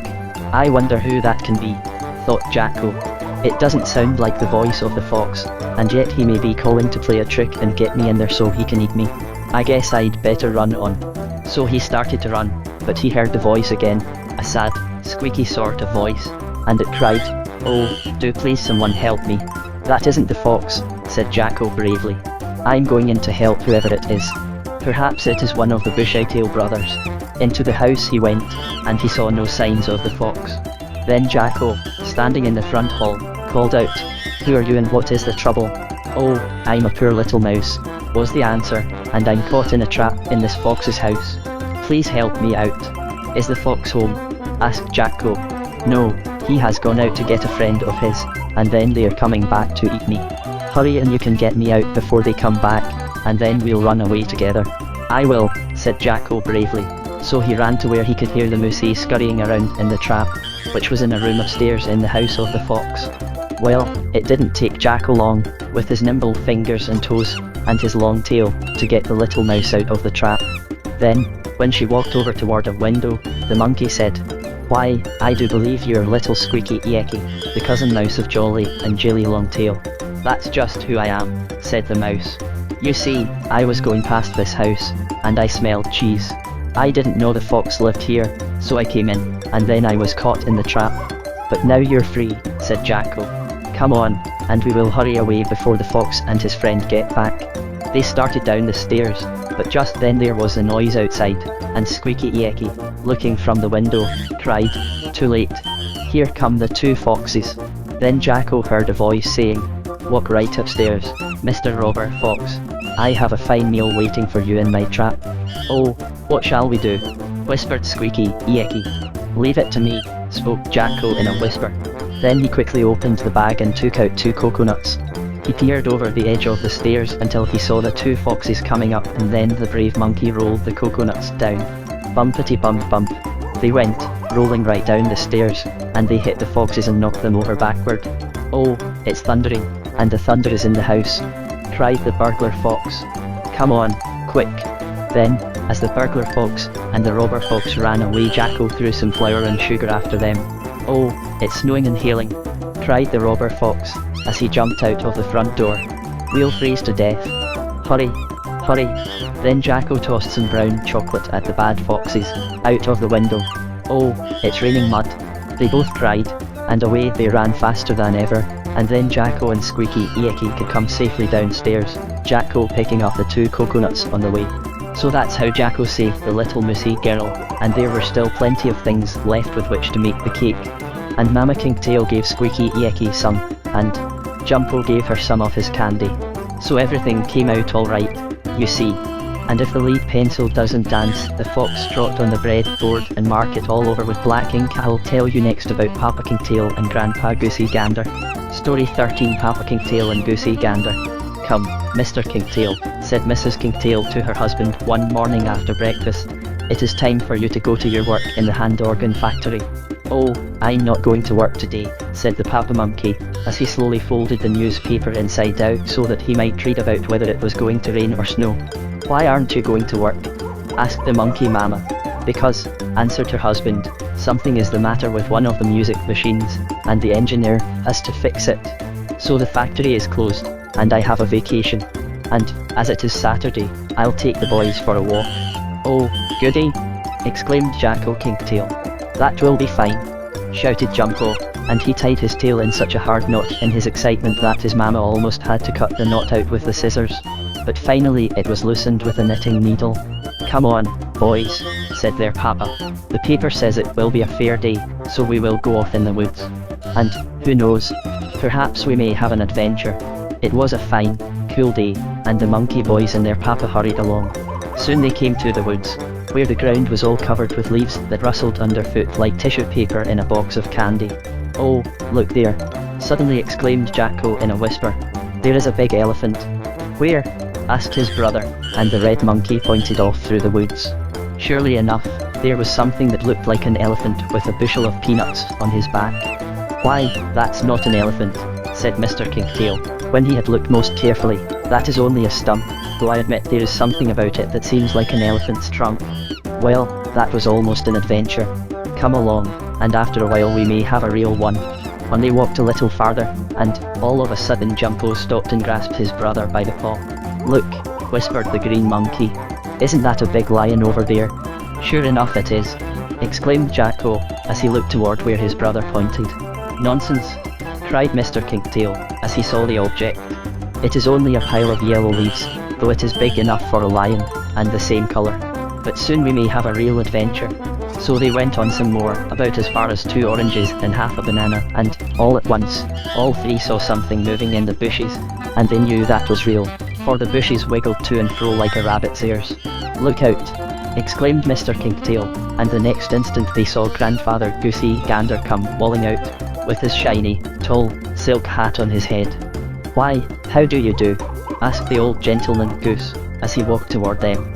"I'm real glad to see you, as I am quite lonesome. I guess I'll..." But Grandfather Goosey Gander didn't have time to say what he was going to guess, for at that very particular instant a big, fat cow, with 2 crumpled horns, stepped out from behind a tree, and with one swoop she grabbed Grandfather Goosey Gander's tall hat in her mouth. "Why, the very idea," exclaimed Grandfather Goosey. "The very idea, to take my hat. How dare you? What do you want with it?" "I want it for a milk pail, to be sure," said the cow, as she stuck the hat on one of her horns. "I want to take some milk to a sick cousin of mine, and I need a pail in which to carry it. This tall hat will do very nicely." "Why, the very preposterous idea," gasped the gander gentleman. "My fine silk hat to be used as a milk pail. I'll never allow it, never." "Ah, but you see you can't help yourself," said the cow, as she hung the tall hat on the branch of a tree, and sat down under it to rest. "I'm going to walk away, directly, with your hat, and don't you dare come here and get it, for I'll jiggle you with my crumpled horns if you do," went on the cow supercilious like, which means sort of proud. "That's right, she will," whispered Mr. Kinkytail. "You must let her have her way, Grandfather." "But my nice, tall silk hat," objected Grandfather Goosey Gander. "I can't let her have it. I need it to wear to church, and also down to the bank when I go to put in my money. Oh, this is terrible. I must get it." He started toward the tree, where his hat was hanging, but the cow got up and shook her crumpled horns at him in such a savage way that he was afraid to go any farther. "Perhaps I can get it," whispered Jumpo. So he crept up behind the tree, thinking he could grab the hat away, but the cow heard him, and almost snitched him with one horn. Then Jacko tried, by climbing up one tree, and getting ready to drop down into the other one where the hat was. But the cow heard him and she almost kerfiddled him with her left crinkly horn, so that plan failed. "I think I know a way to get your hat," said Mr. Kinkytail at last. "Oh, if you only can, I will be so thankful," cried Mr. Gander. "You stay here with Jacko and Jumpo," said the monkey boy's father, "and watch the cow so that she doesn't run away with the hat. Jacko, you and your brother make some funny faces, and do some funny tricks so the cow will be interested in watching you and will stay. I'll go off and get something I need." So the monkey boys did a lot of tricks for the cow. Jumpo made a face like half a cherry pie, and Jacko did the trick of standing on his 2 ears and making a noise like a trolley car. It was too funny for anything, and the cow was real interested. Then, all of a sudden, off in the woods there sounded the music of a hand organ. And the tune it played was one called, "I'm a yellow striped tiger and I'm very savage now, so I think I'll make a sandwich of a crinkled crumpled cow." Well, as soon as the cow heard that, up she jumped, crying out, "No you don't, Mr. Tiger. You can't catch me." And with that the cow with the crumpled horns ran off in the woods, leaving Grandfather Goosey Gander's tall hat hanging on the tree. And then, from the other side of the woods, came Mr. Kinkytail, and it was he who had played the hand organ to scare the cow. He had hurried to the factory to get the music machine just especially for that. "Now your hat is safe, Mr. Gander," said the Papa Monkey, and soon Jacko had scrambled up and got it, and then the Goosey Grandfather and the monkey boys took turns playing the hand organ until it was time to go home. But I see it's your bedtime, so I can't tell any more stories for a while. The one on the next page will be about Mrs. Kinkytail and Aunt Letty the lady goat, that is, if the dining room table doesn't put its legs down the back of the chair and tickle it so it sneezes its seat off. Story 14. Jumpo and the Chestnut Bear, Who Wants to Do Something for Me, called Mama Kinkytail to her 2 monkey boys as they came home from school one afternoon. "I do," chattered Jacko, the red chap. "So do I," exclaimed Jumpo, the green chap. "That's what I love to hear," said their mama, real pleased like. "Well, now, I have 2 things I want done," Someone has to go to the store for a pound of butter, and the other one I would like to have take some jam tarts over to Uncle Wiggily Longears, the rabbit gentleman. He is not feeling so very well, and I thought the tarts would make him better. Oh, I'll go to Uncle Wiggly's, cried both boys at once. The reason for this was that the old gentleman rabbit always gave his animal boy or girl visitors some chocolate peppermints, or marshmallow candies, or something like that, and of course Jacko and Jumpo were always glad to go to his house. That's why they both spoke at once. Now, that's too bad, exclaimed Mama Kinkytail. Only one of you can take the jam tarts over, because there won't be time, after you come back, to go to the store for the pound of butter. So I guess you will have to draw straws to see who goes to Uncle Wiggly's. Draw straws? What's that? Asked Jumpo, curious like. It's this way, his mama explained. I will hold 2 straws in my paw so that you can only see the tip ends of them. One straw will be short, and the other long. Then, Jumpo, you can draw 1 straw out of my paw, and Jacko can take the other. Of course, you can't see which is the long or which is the short one, and it will be perfectly fair, as the tip ends look just alike. Then, whoever pulls out the long straw can take the jam tarts to Uncle Wiggily. Well, the monkey boys thought that would be nice, so they drew the straws, one after the other, and Jumpo got the long one. Oh, goody! He cried. I'm to go to Uncle Wiggly's. Oh, dear! Exclaimed Jacko, and he felt a bit badly at having to go to the store. But then he soon became pleasant again, and said, never mind, it will be my turn next time. Of course, agreed Jumpo, and if Uncle Wiggily gives me anything, I'll save you half, Jacko. So off the 2 brothers started, one going one way to the grocery and the other in a different direction to the house of the old gentleman rabbit. And Jumpo carried the tarts very carefully, so as not to spill out a bit of the jam. It didn't take Jacko long to get to the store and buy the butter, and on his way home a big wolf chased after him. But what do you suppose the monkey boy did? Why, he just spread a little of the butter on the path behind him, and made it so slippery that the wolf slid all over as he ran, and so he couldn't catch Jacko. But I must tell you what happened to Jumpo. The little monkey walked on and on through the woods, and he was thinking of how nice it was under the trees. Every once in a while he would pick up a chestnut to eat, and this took him so long that soon he noticed it was getting dark. Oh, I must hurry faster than this, he said, and then, holding the basket of jam tarts under his paw, he fairly ran on. And then, all of a sudden, he saw a big chestnut burr on the ground in front of him. The burr wasn't open yet, and it had a stem, like a handle to pick it up by, so the stickers wouldn't stick you. Oh, there must be at least 3 big chestnuts in the burr, thought Jumpo. I'll pick that up, and then I won't stop a bit more. So he picked up the chestnut burr, and on he hurried to Uncle Wiggly's house. But he got a bit tired just as he was almost out of the woods, and he thought he'd sit down to rest for only a few seconds. So Jumpo was sitting on a flat stone, looking at the chestnut burr and wondering if perhaps there might not be 4 brown, shining nuts inside, when, all at once, he heard a rustling in the leaves beside him. Hark! What's that? He cried as he leaped up and looked at the basket of jam tarts which he had set down. Perhaps that is some of the tarts trying to jump out, he said. Then he looked again, and what he saw frightened him very much. For there was a big, fat, crawly snake on the ground moving toward the basket of jam tarts. Oh, ho! Exclaimed the snake, sticking out his tongue, which was like a fork, in 2 parts. I'm glad I happened to come this way. Then he wound his pointed tail around the handle of the basket, and hissed, I am very fond of jam, especially in nice flaky tarts. Do you happen to mean these tarts? Asked Jumpo, sort of sad-like. Indeed, I do, answered the snake, and then he stood upon the end of his tail on the cover of the basket and sang, Oh, I am happy, light and free, jam tarts are the things for me. I eat them morning, noon and night, for jam tarts, they are my delight. Then that snake began to lift off the cover of the basket to get at the tarts, and Jumpo cried, But those are for Uncle Wiggily, if you please, Mr. Snake. Oh, what do I care? Asked the snake, most impudently. I will eat these tarts, and then I will eat you. Well, of course Jumpo felt dreadfully on hearing that, and he was wondering how Uncle Wiggily would feel not to get the tarts, when, all of a sudden, the monkey boy thought of the sticky chestnut burr he still held. I'll fix that snake, he cried. And then, just as the snake was going to eat the tart, Jumpo threw the sharp burr at the wiggly, crawly creature. The prickly stickers went into his skin, next to his 40-11 ribs, and land's sakes goodness me, and some roast peanuts. That snake was so tickled that he laughed and he sneezed and he coughed and splittered and spluttered, and he fell over backwards off the basket of jam tarts, turning a somersault. Then Jumpo saw his chance. He made a grab for the basket and ran off with it before the snake had finished sneezing and laughing and coughing, and so the crawly creature couldn't catch him. Then the green monkey boy went on to Uncle Wiggly's house and gave him the tarts.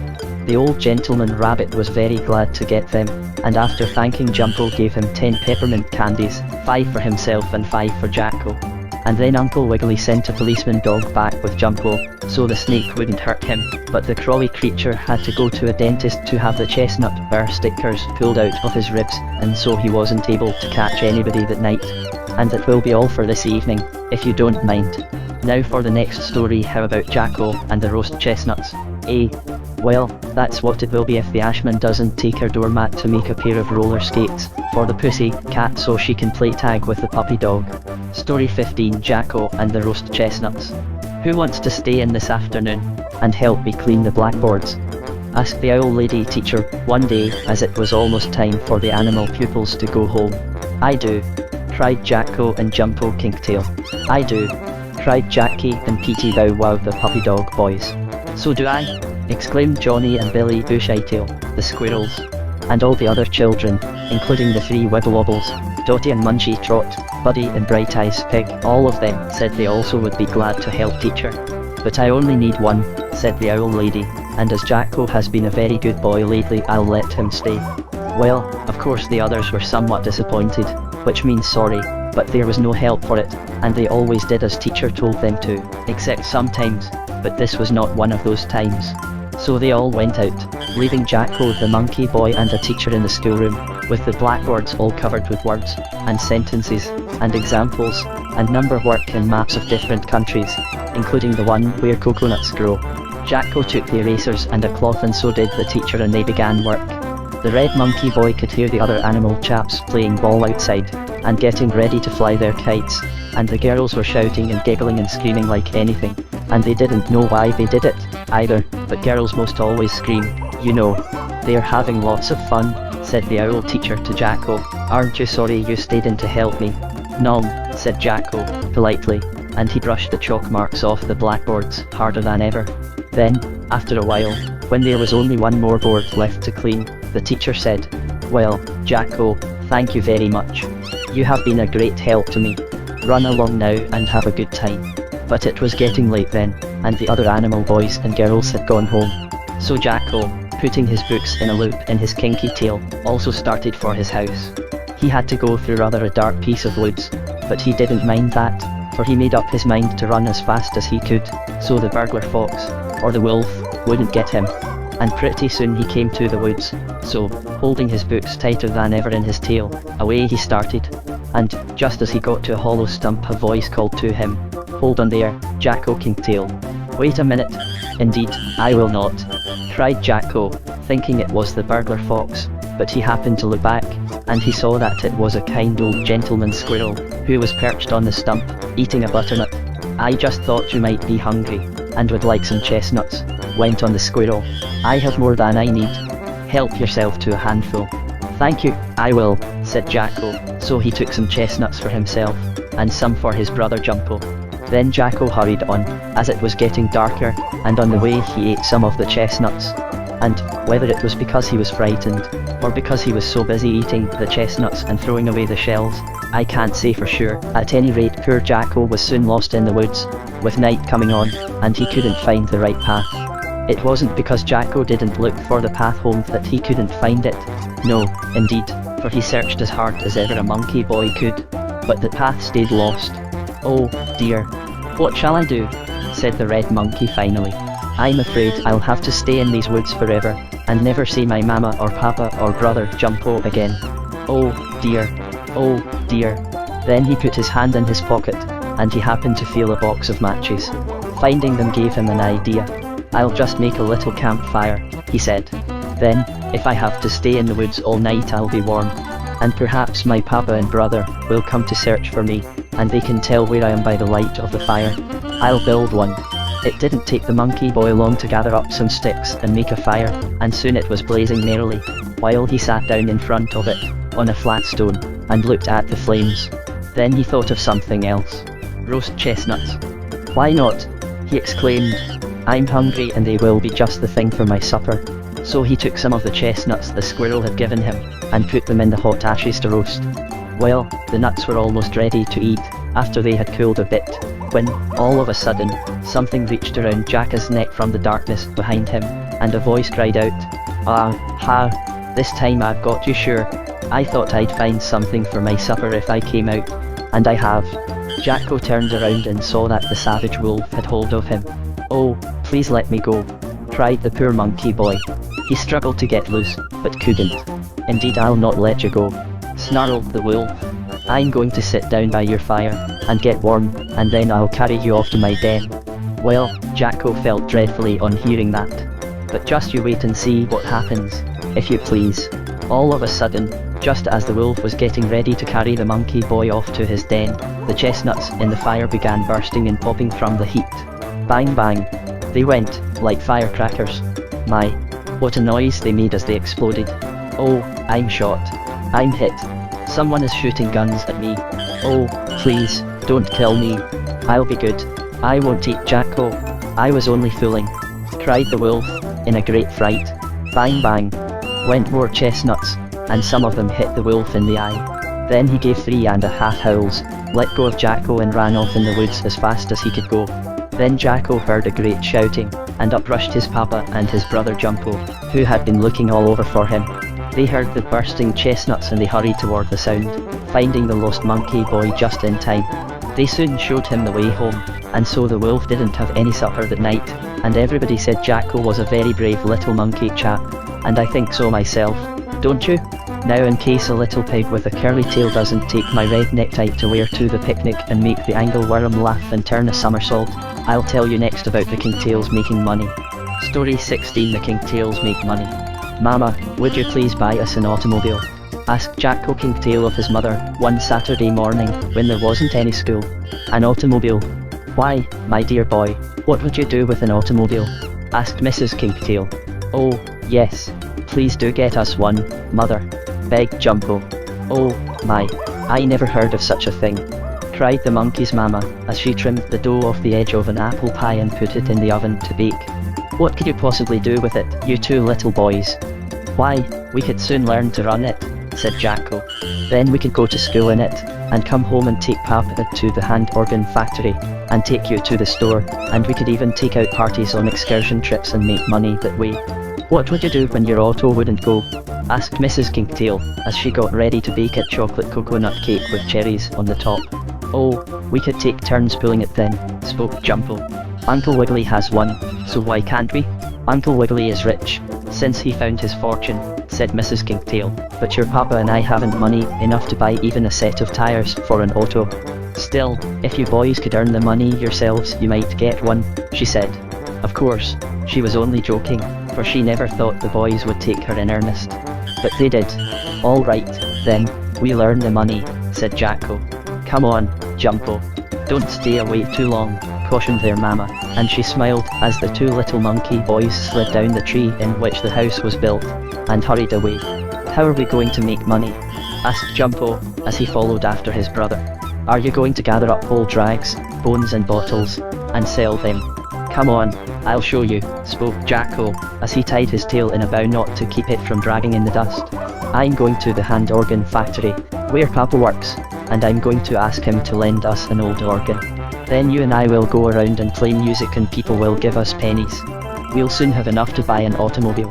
"The very thing," cried Jumpo in delight. "You can play the organ and I'll climb up to the windows where the children are and get the pennies. Then this afternoon we'll buy the auto, and go for a ride. Won't Mama be surprised?" "I guess so," answered Jacko. "I hope we get enough money today." "How much do you suppose an auto costs, Jumpo?" "Oh, I guess 26 or 27 cents. I know they are very expensive, but we can easily earn the money, for if the children give single pennies to a man playing the organ, who has a monkey with him, They'll probably give us double 5-cent pieces to see 2 monkeys, and we'll soon have the 27 cents. Or, maybe, even 30, who knows. Mr. Kinkytail was very busy in the factory when his 2 boys came in to see him, and he said they could have a second-hand hand organ that played sort of wheezy easy tunes. He was so busy that he didn't even ask them what they wanted it for, and they didn't tell him. They just took the organ and started off with it.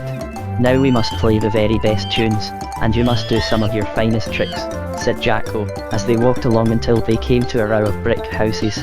"This will be a good place to begin," said the red monkey boy. "Rich people must live here." Well, I just wish you could have heard Jacko play that hand organ. Really, he did as well as you could, turning the handle sometimes with his left paw, and sometimes with his right, and sometimes with his tail. "Oh, Mama," cried a little girl at one window. "Come quick and see 2 monkeys with a hand organ. And one of them is coming up here. Oh, give me 5 cents for him." "2 monkeys," exclaimed her mama. "You must be mistaken. You mean a man with a monkey?" "No, really, Mama," cried the little girl. "Come and see." "Sure enough," spoke her mama. 2 monkeys. 2 monkeys. How very odd. Here is 10 cents for them. Aren't they cute? By this time Jumpo was climbing up the porch to where the little girl was holding out the money for him, and Jacko was grinding the handle of the organ and playing a tune called "If You Have Your Umbrella You Will Never Mind the Rain." When the little girl handed Jumpo the money, he took off his pink cap, made a low bow, and then, standing on the roof of the porch, he turned a somersault, stood on his tail and made a queer face like an ice cream cone inside of a watermelon. "Oh, what a funny monkey," cried the little girl in delight. "I wish I could keep him. I guess it's time for me to be going," thought Jumpo. "She might want to keep me forever, and then Jacko and I couldn't get the auto." So he went on to the next house where there was a little boy, and Jumpo climbed up and did some more tricks, and Jacko kept on playing. By this time all the children in the block had heard about the 2 monkeys with the hand organ, and the boys and girls came with so many pennies that Jumpo's cap was hardly large enough to hold them. "Oh, Jacko, we've got as much as 50 cents.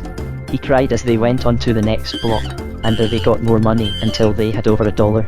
And then a big dog chased them, and the 2 monkey boys hurried back home. "But we've got enough to buy our auto," said Jacko, "so it's all right." "Oh, won't we have fun in it?" "Indeed, we will," cried Jumpo, as he wiggled both his ears. And on the next page, "In case the feather in the hat of the little girl next door doesn't tickle my puppy dog and make him sneeze, I'll tell you how the Kinkytails spent their money." Story 17. The Kinkytails spend money.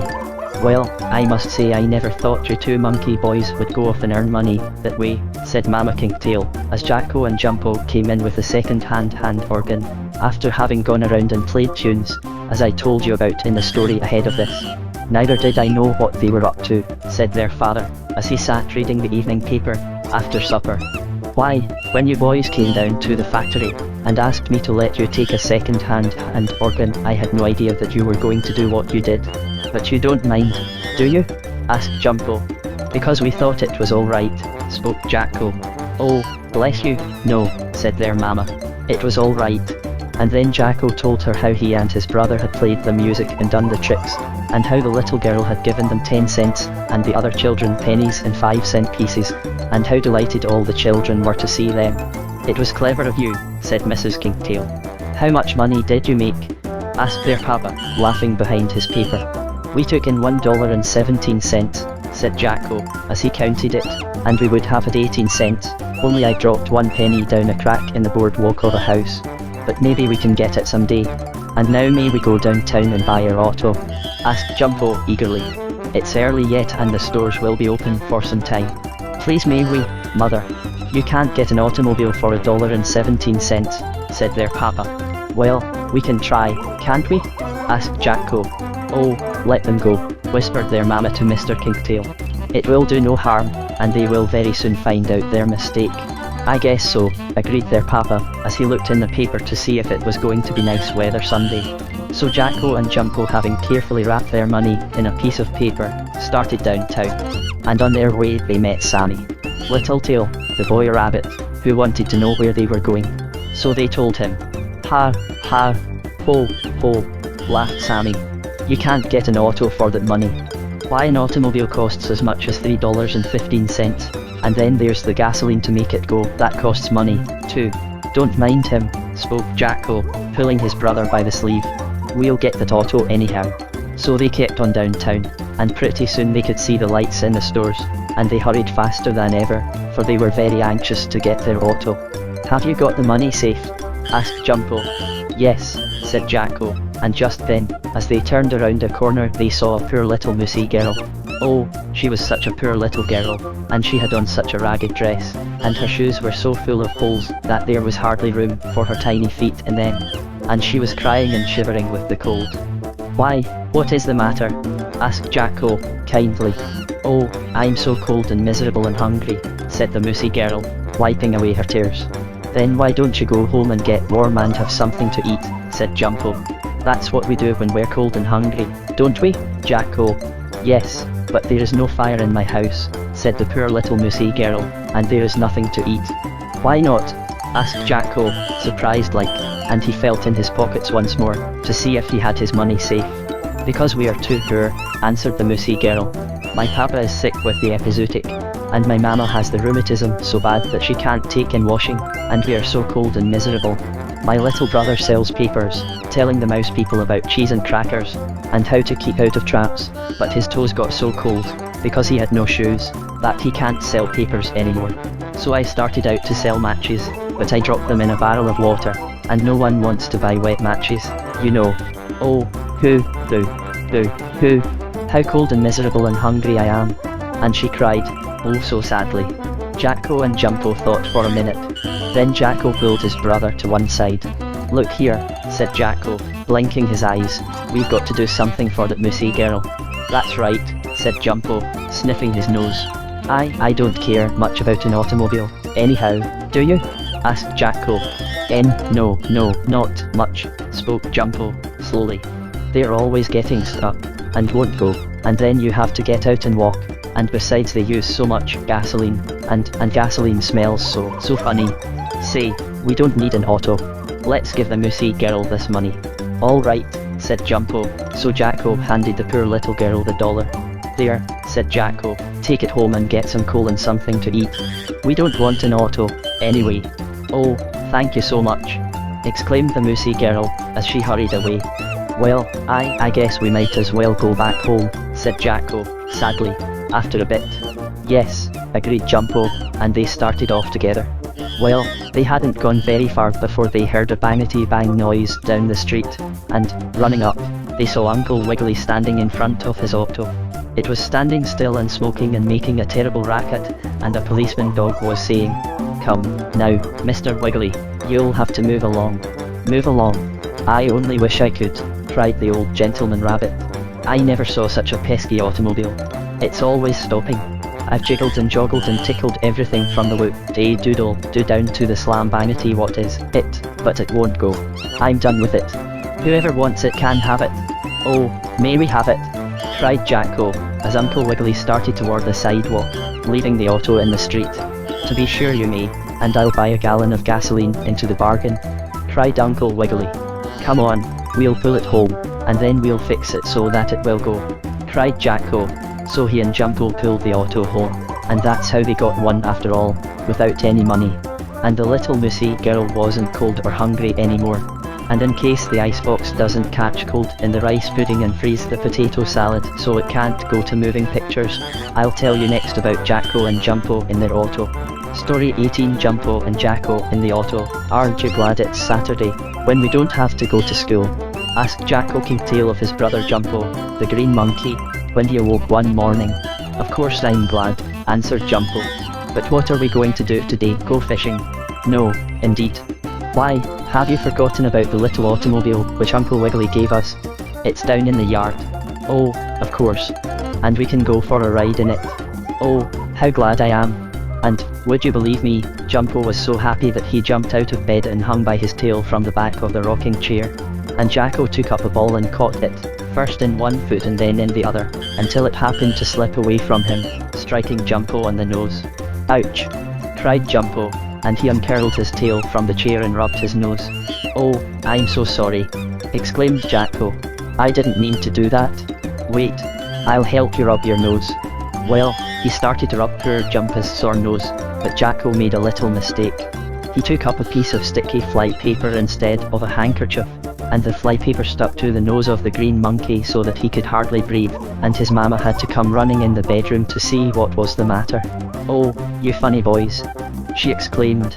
"You're always up to some tricks. You had better get dressed at once and go out to play. It is a fine day." "Of course we will," cried Jacko. "Come on, Jumpo. We'll go for a long automobile ride." So after Mrs. Kinkytail had taken the flypaper off Jumpo's nose, the monkey boys had breakfast and they got ready to go out. The automobile which Uncle Wiggily had given the monkey boys, because it wouldn't go for him, had been fixed by Mr. Kinkytail, so it was now as good as ever. The tires were pumped full of wind and then Jumpo climbed up on the seat and took hold of the steering wheel. Jacko twisted the crank in front, and he did it very well, too, for, you know, he had plenty of practice in twisting the cranks of hand organs, so he knew just how to do it. And then the auto started off. Whiz, whoosh, whoosh, it went down the street, faster and faster, until it was out on a nice country road. "My, isn't this just fine?" cried Jumpo. "It certainly is as delicious as 2 ice cream cones and part of another one," replied his brother. And they laughed and looked at each other and they nearly ran over a rooster, and the rooster crowed as loud as he could and said, "You monkey boys had better look out where you're going. You have me all ruffled up." "Oh, I beg your pardon," said Jumpo most politely. "We will go more slowly." So he twisted some of the shiny things on the steering wheel, and he tickled the thingamabob and pushed the tittle-cum-tattle-cum and the auto went slower. But even then it was going pretty fast. "Say, if a burglar fox chased us now, he couldn't catch us, could he?" said Jacko. "Never in the world," answered his brother. And just then a big, black bear stuck his nose out of the bushes and growled, "Hold on there, I haven't had any dinner yet." "Well, you can't eat us," shouted Jumpo, so he turned the what you may call it around backward and away they went faster than ever and the bear couldn't catch them, not even if he had put on roller skates to slide with. Well, after a while, not so very long, all of a sudden, as the monkey boys were riding along through the woods, all of a sudden, I say, their auto stopped. It wouldn't go a bit farther.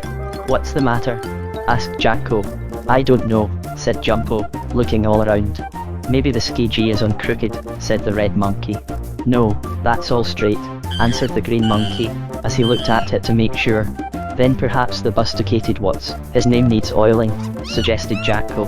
So Jumpo put some oil on the busticated his name, but still that auto wouldn't go any more than a clockwheel if it isn't wound up. "Maybe all the wheels are off," spoke Jacko. So they got out to look, but the wheels were on all right and tight, and the big tires were full of wind like a bologna sausage. Well, these monkey boys didn't know what to do, and they were beginning to be frightened, for they were in the deep woods, where there might be wolves. They began to wish they hadn't come so far, or else that they knew more about autos. All of a sudden they heard a rustling in the bushes, and they looked around, fearing they might see the burglar fox, perhaps, but whom do you suppose it was? Why, no one else than Grandfather Goosey Gander. "Oh, our auto is stuck," cried Jacko. "Yes, it won't go," said Jumpo. Grandfather Goosey took one look at the machine, then he sniffed the air and said, "Why, of course, it won't go, you have no more gasoline." "I know, for I once had a motor boat and the same thing happened to me." "You need gasoline, just as I did. Go buy some gasoline." "Where can we get it?" "Here in the woods," asked Jacko. Grandfather Goosey Gander sniffed the air again. "I smell gasoline," he said, "and it's over this way. Come with me." So he led the monkey boys through the woods toward a big stump, and there, right behind it, was Aunt Letty, the old lady goat. And what do you suppose she was doing? Why, she was cleaning the spots off the trousers of Jimmy Wibblewobble, the duck boy, with gasoline. She had a big can full, for you know gasoline cleans spots off things very nicely. "Oh, will you please give us some of your gasoline to make our auto go?" asked Jacko politely of the old lady goat. "Mercy sakes alive, child. Of course I will," said Aunt Letty. So she gave the monkey boys some, and Grandfather Goosey Gander showed them how to pour it in the tank of their car. Then Jumpo twisted the tinkerum-tankerum and away the auto went. Whiz whiz, and the boys had a fine ride. They went through the woods and up one hill and down another, and when they were almost home a big savage wolf chased them, but he couldn't catch up to the auto. No, sir, no matter how he tried, and he couldn't bite any holes in the tires, either. So Jacko and Jumpo got safely home, just in time for dinner, and they had huckleberry pie and chocolate drops on it with their milk. So that's all now, if you please, but in case the spoon holder doesn't squeeze the salt shaker and make the pepper box sneeze, I'll tell you on the next page about Jumpo and the roast marshmallow candy. Story 19, Jumpo and the roast marshmallows. It was almost time for school to be out, and Jacko and Jumpo, the red and green monkey boys, could hardly wait, as they wanted to run home and go for another ride in their little auto. Of course, all the other animal children also wished school was over, for Jacko and Jumpo had promised to let all of them have turns riding in the gasoline car. But just when it was almost time for school to be out, the owl school teacher said, "Now, children, I am going to give you all some lessons to study at home, and I want you all to do them as nicely as you can. Now pay attention, please." So she gave some of the pupils examples to do, and to others she gave spelling, and to still others writing, while the bigger children, like Sammy Littletail or Johnny and Billy Bushytail, had geography to study. And the little kindergarten children had to cut things out of paper, horses and cows and houses and trees, and things like that. "Now you may all go," said the teacher, "and bring your lessons in with you tomorrow morning." Well, the animal children marched out, but they weren't very happy. They didn't think they ought to have to study at home, but it has to be done, sometimes, you know. And really it isn't so hard if you don't think so. "Oh, dear," exclaimed Jacko to his brother, when they were outside the school. "We can't go for an auto ride if we have to study our examples." "No, isn't it mean?" exclaimed his brother. "But perhaps if we run along quickly we'll have time for just a little ride, before we have to do our homework." So they hurried as fast as they could and they soon reached home. Then their mama said they might ride around the block a couple of times in their auto before doing any study. "And then, after your lessons are done, you may ride some more," she said. "That is if it isn't too dark." Well, Jacko and Jumpo took their little ride, and they gave rides to as many of their friends as they could. Then they went in the house to study. But alas and alack a day, you know how it happens sometimes. Jacko got his example all twisted up, and the answer wouldn't come right. And Jumpo's numbers got all snarled up, until the figure 6 looked like a 9 and the figure 8 like a brown cruller, which his mama sometimes made in the lard kettle. "Oh, dear," cried both the monkey boys. "We'll never get done in time to go auto riding before dark." "Never mind," spoke their mama, "I'll help you." And she did. But even then it was dark before they were finished, and quite too late to go out in the auto, for they might have hit a lamppost and bent the rubber tires into a figure 4011. "What can we do to have some fun?" asked Jumpo, as he untied 2 hard knots in his tail. "How would you like to roast some marshmallow candies?" asked his mother, looking over the top of the piano. "How do you do it?" inquired Jacko, who was still studying. "You build a little fire," said his mama, "only you must be very careful not to get too near it. Then you take a stick and sharpen the end. Then you fasten a soft marshmallow candy on the pointed stick, and hold it near the fire, but not too close, and pretty soon the marshmallow candy puffs up and gets nice and brown and you eat it, only you must wait until it is cool, or you might burn your tongue." "Do you want to do that?" "Burn my tongue? No, indeed," cried Jumpo, making a funny face and wriggling his tail up and down like a fan. "Oh, I didn't mean burn your tongue, you funny boy," spoke his mama with a laugh. "I meant do you want to build a fire and roast marshmallows?" "Surely," said Jumpo politely. "Don't you, Jacko?" "No, I guess not," said the red monkey boy. "I think I'll read a little after my lessons are done and then go to bed. Tomorrow we may not have to study at home, and we can take a longer auto ride." So Jumpo went out alone in front of his house to roast the marshmallows. His mama gave him some of the candies in a tin box, and he sharpened his own stick, and built a nice little fire, being careful not to make it too large. And he was also careful not to get burned. By this time it was quite dark, and the fire looked very pretty, blazing just on the edge of the woods near where the monkey's tree house was built. When there were some nice, glowing, hot coals in the blaze, Jumpo got ready to roast the marshmallow candies. He stuck one on the sharp stick, and held it close to the fire. But, oh, dear me, Hunsa's dud. Jumpo held the candy too close, and the first thing you know it caught fire and melted and fell off the stick down into the blaze and was burned up. "Wasn't that too bad? I'll not hold the next one so close," he said, and he was careful. So the second candy turned a nice golden brown and puffed up nearly twice as big as it had been before. "Oh, I know what I'll do," suddenly exclaimed Jumpo. "I'll toast a lot of them and take them in the house for Mama and Papa and Jacko." So he roasted the candies as fast as he could until he had quite a pile of them in a box. As they were very hot, he pushed them off the end on the pointed stick, using a piece of bark for a pusher. Jumpo was so busy that he didn't look behind him. If he had done so, he would have been very much frightened. For there, creeping out of the bushes, was the burglar fox, with his big tail and sharp teeth. And he was creeping up toward Jumpo to eat him. But Jumpo didn't know a thing about it. He was so busy roasting marshmallow candies. All of a sudden the fox accidentally stepped on a stick, and it broke in 2 pieces and made a loud noise. Jumpo heard it and turned around. Then, by the light of the fire, he saw the fox coming toward him. "Ah, ha! Now I have you!" cried the bad creature, and he made a spring to catch the monkey boy. Jumpo didn't wait to be caught, you may be sure of that. He jumped, too, and the green monkey happened to tip over the box of toasted marshmallow candies as he leaped to one side. He upset them all over the ground, and then what do you suppose happened? Why, that bad fox landed right in the midst of the hot, soft candies, and they got all over his feet, like sticky flypaper, and they burned him. Oh, how he howled. The more he tried to get the candies off, the tighter they stuck. The fox turned a somersault, and then the candies got all over his fur, until he looked like a marshmallow fox. And, of course, he couldn't catch Jumpo then, for he was so stuck up. The monkey boy ran in the house and told his papa about the fox, and Mr. Kinkytail came out with his gun. But by the time the fox had run off to find a puddle of water so that he could wash the candy out of his fur, and he wasn't in sight for Papa Kinkytail to shoot. "Oh, my poor marshmallows!" cried Jumpo, when he saw that they were all spoiled by the fox rolling in them. "Oh, dear. Never mind, I have another box full," said his mother, kindly. "And this time I'll help you roast them," said Jacko. So he did, and there were enough candies for the whole family. Then they all went to bed, and the fox didn't bother them for a long time after that. Now, if the egg beater doesn't knock all the dust out of the piano cover when it dresses up like a rag doll, I'll tell you next about Jacko and the busy bee. Story 20, Jacko and the busy bee. "Boys, I wish you would go to the store for me," said Mrs. Kinkytail to Jacko and Jumpo when they came home from school one afternoon. "Of course we will," said the red monkey. "Do you want some sugar and chocolate to make candy?" "No, but I want a yeast cake and some flour to make bread with," said the mama monkey. "Bread is more important than candy," she went on, "though candy is very good, if you don't eat too much.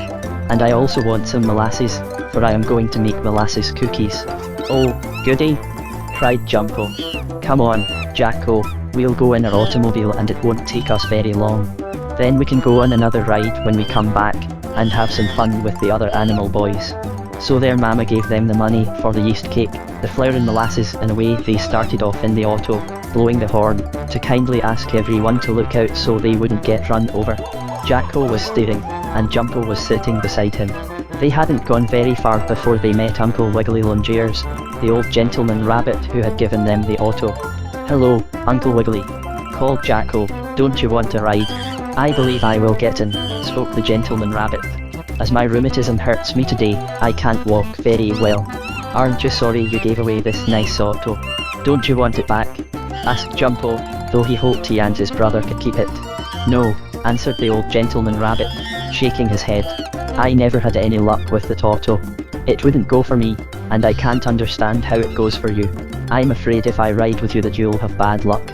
But the boys didn't think so, and the rabbit gentleman got in the back seat. Away they went once more. Uncle Wiggily was just thinking what a nice ride he was having, and he was wishing he could run the auto like that, when, all of a sudden, there was a bangety-bang noise and the auto stopped. "There!" cried the rabbit. "What did I tell you? I knew I'd give you bad luck. Let me get out and walk. Then it will go again," and before Jacko and Jumpo could stop him, Uncle Wiggily hopped out. "Wait, we'll soon get it fixed," said Jacko. "Then you can ride some more." "No, indeed," answered Uncle Wiggily. "That auto will never go again. I'm going to walk, I'm in a hurry." So away he hopped through the woods, and Jacko and Jumpo tried to see what was the matter with their car. But though they pushed and pulled and twisted and turned everything they could see or think of, the auto stood still just like a tree growing in the woods. "Oh, dear!" exclaimed Jumpo. "We may have to stay here all night, and the grocery store will close before we can get to it, and we can't have any molasses cookies." "I'll tell you what we'll do," spoke Jacko. "You skip off through the woods to the store, and get the things, and I'll stay here and see if I can fix the auto." By the time you get back with the yeast cake and flour and molasses, I may have it running. Well, Jumpo thought that was good advice, so he ran on through the woods to the grocery store. And Jacko tried once more to make the auto go. He shoved and he twisted and he turned, and he even put some fresh air in the hollow tires, but the auto wouldn't move. I know what I'll do, he exclaimed. I'll take out the toodaloo-dum and put it where the diddle-daddle belongs, and I'll put the snicky snack in the place of the Mickey Macky That may be the trouble. So he did that, and then he climbed up on the seat, and sure enough the auto went off as nicely as a piece of cherry pie, with the fizzle-fozzle going flippity-flop. Oh, joy! Cried Jacko, when he saw that the car was alright. Now when Jumpo comes back with the groceries we can ride home and have some fun. So he got out of the auto, after stopping it, of course, to wait for his brother. Jacko walked around in the woods, and pretty soon he came up to a tree. Inside of it he heard a funny buzzing sound, and then he heard a voice singing this little song.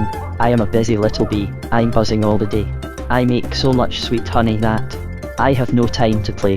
Then Jacko looked and he saw a little hole in the tree. He went close up to it and said, Are you there in that hole, Mrs. Bee?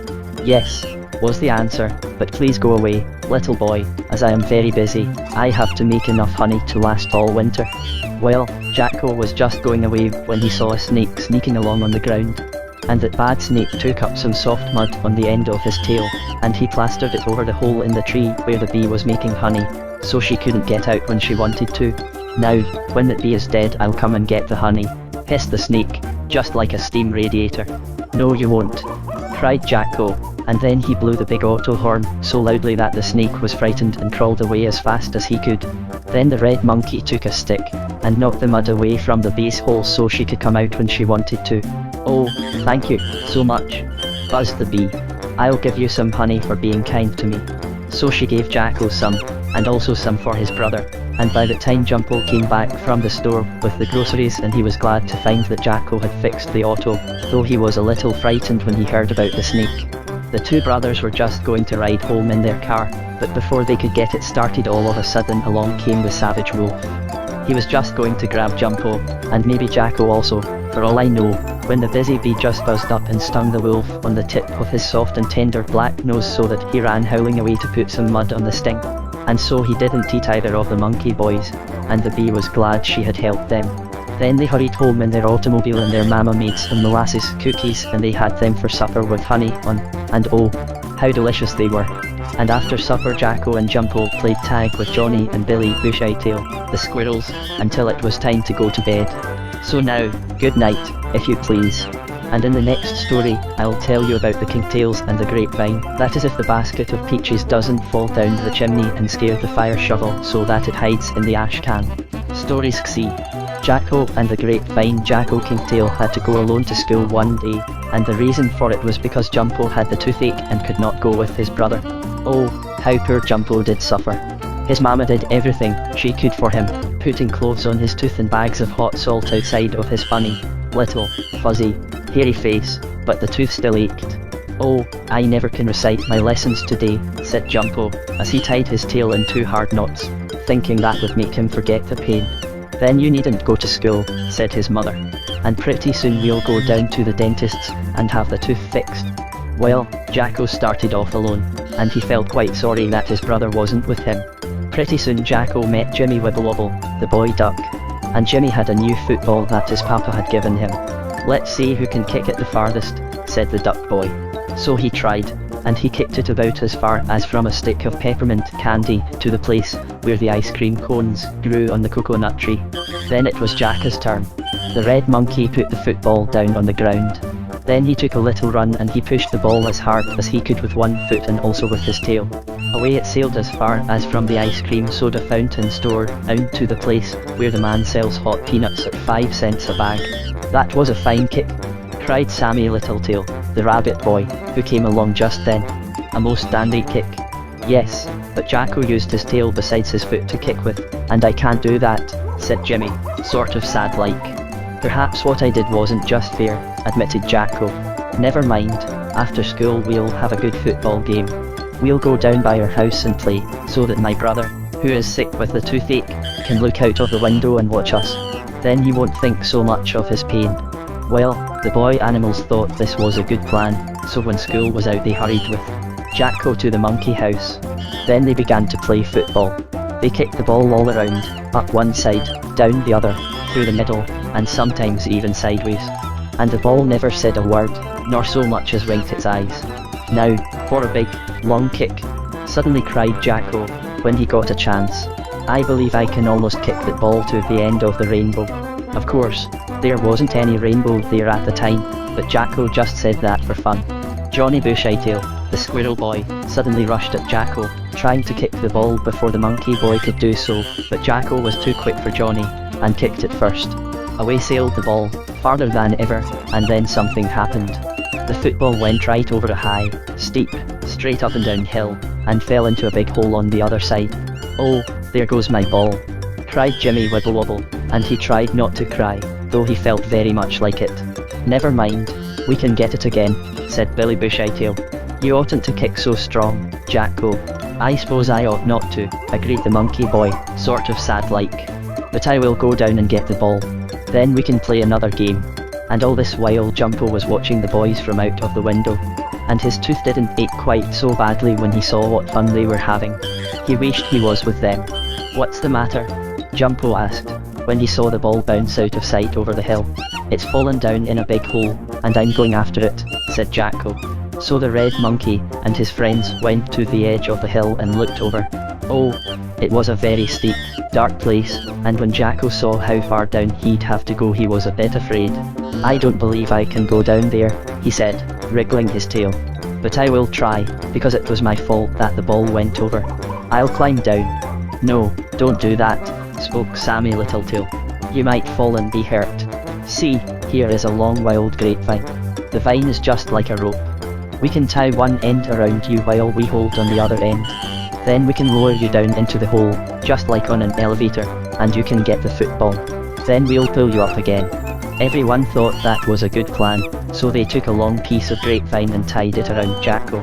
"Careful now," called Jacko, as they began lowering him over the edge of the hill, down into the hole where the football was. "Don't let me fall." They all had tight hold of the grapevine rope, and they promised they wouldn't let go. And they lowered Jacko down, down, down, very slowly and carefully, until he could pick up the lost football in his paws. Then they began to pull him up. But they didn't know that a savage hawk bird had her nest in the side of that hill, and Jacko was lowered right past where she lived. When he went down the bird was asleep, but when his friends began pulling him up the bad bird awakened. She looked out, and she saw Jacko, the red monkey, swinging on the end of the grapevine near her nest of eggs. "Now's my chance to pick his eyes out," cried the hawk bird. Right at Jacko she flew, beating her big wings and gnashing her beak, and wiggling her sharp claws. Jacko saw her coming, but he had the football in one paw and he had to hold on the rope with the other, so he couldn't do much except with his feet. "Here's where I bite you," cried the savage hawk, and really it did seem as if she would. For the boy animals couldn't pull Jacko up fast enough to get him out the way of the hawk. And there he was, dangling on the end of the grapevine rope like an apple on a string. Then Jumpo, sitting up in the window, saw what was happening.